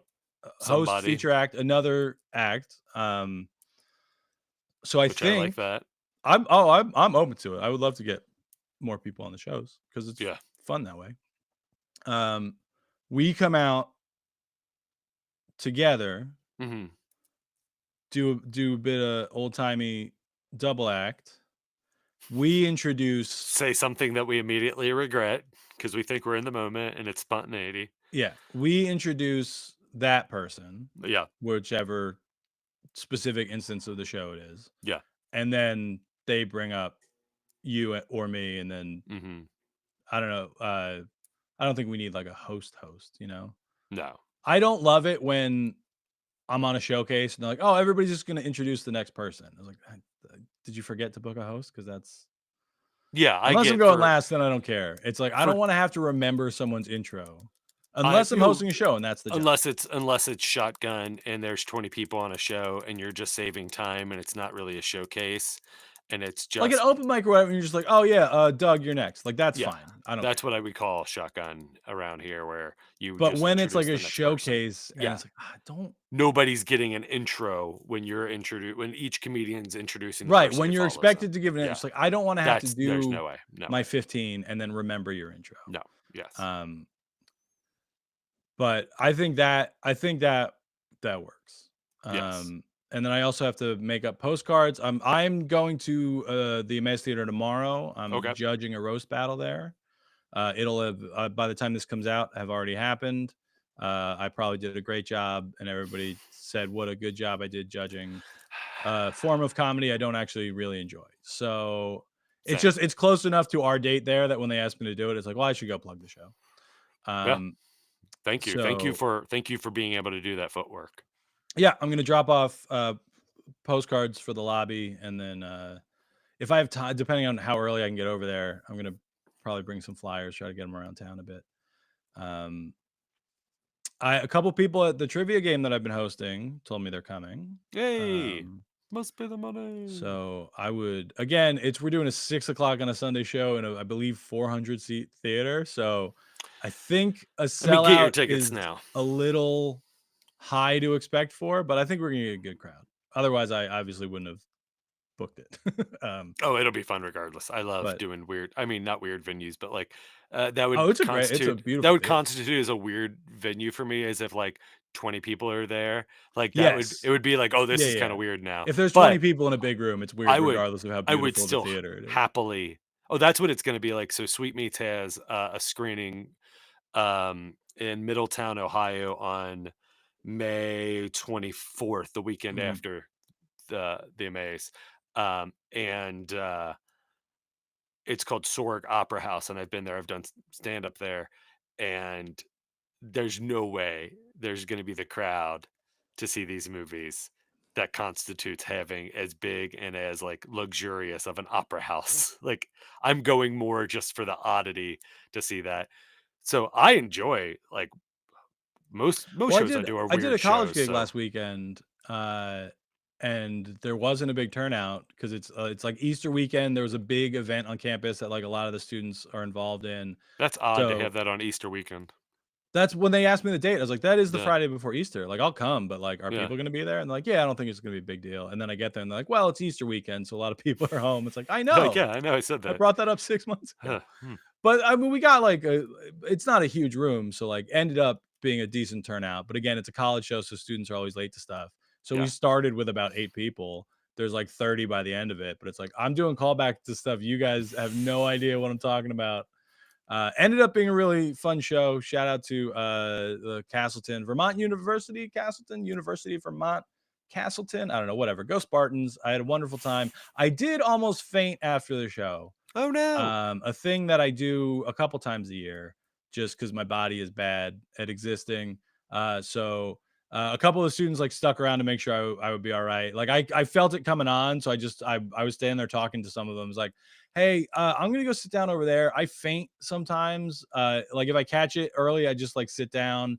I'm probably going to get like sweaty and a little out of it, but like I'm not having a heart attack or anything. I'm gonna say some racial slurs. Yeah. Just I took some uh, Ambien. I'm going to tell you about the time I went to the distant Orient to learn how to cloud men's minds. It's like, I'm going to get pale and sweaty for a couple minutes. I promise you I'm Yeah. fine. If someone could go get me a cold bottle of water, that would really be great. If that's not too much of an ask, yeah. Yeah. So that's exactly how it played out. I went and sat down, put my head down for a little bit. They brought the bottle of water, took a couple sips, put the cold water on my head, felt better in a couple minutes. I was like, hey, sorry about that. But like some of them stayed. They're like, yeah, we obviously weren't just going to leave you.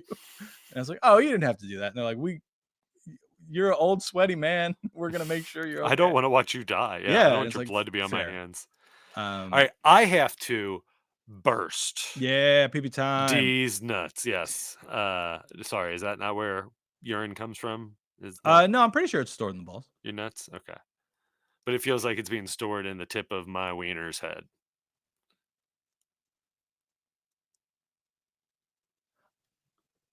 It did this. So last week I went Yeah, to do there's the the song lag. Yeah. and it didn't play.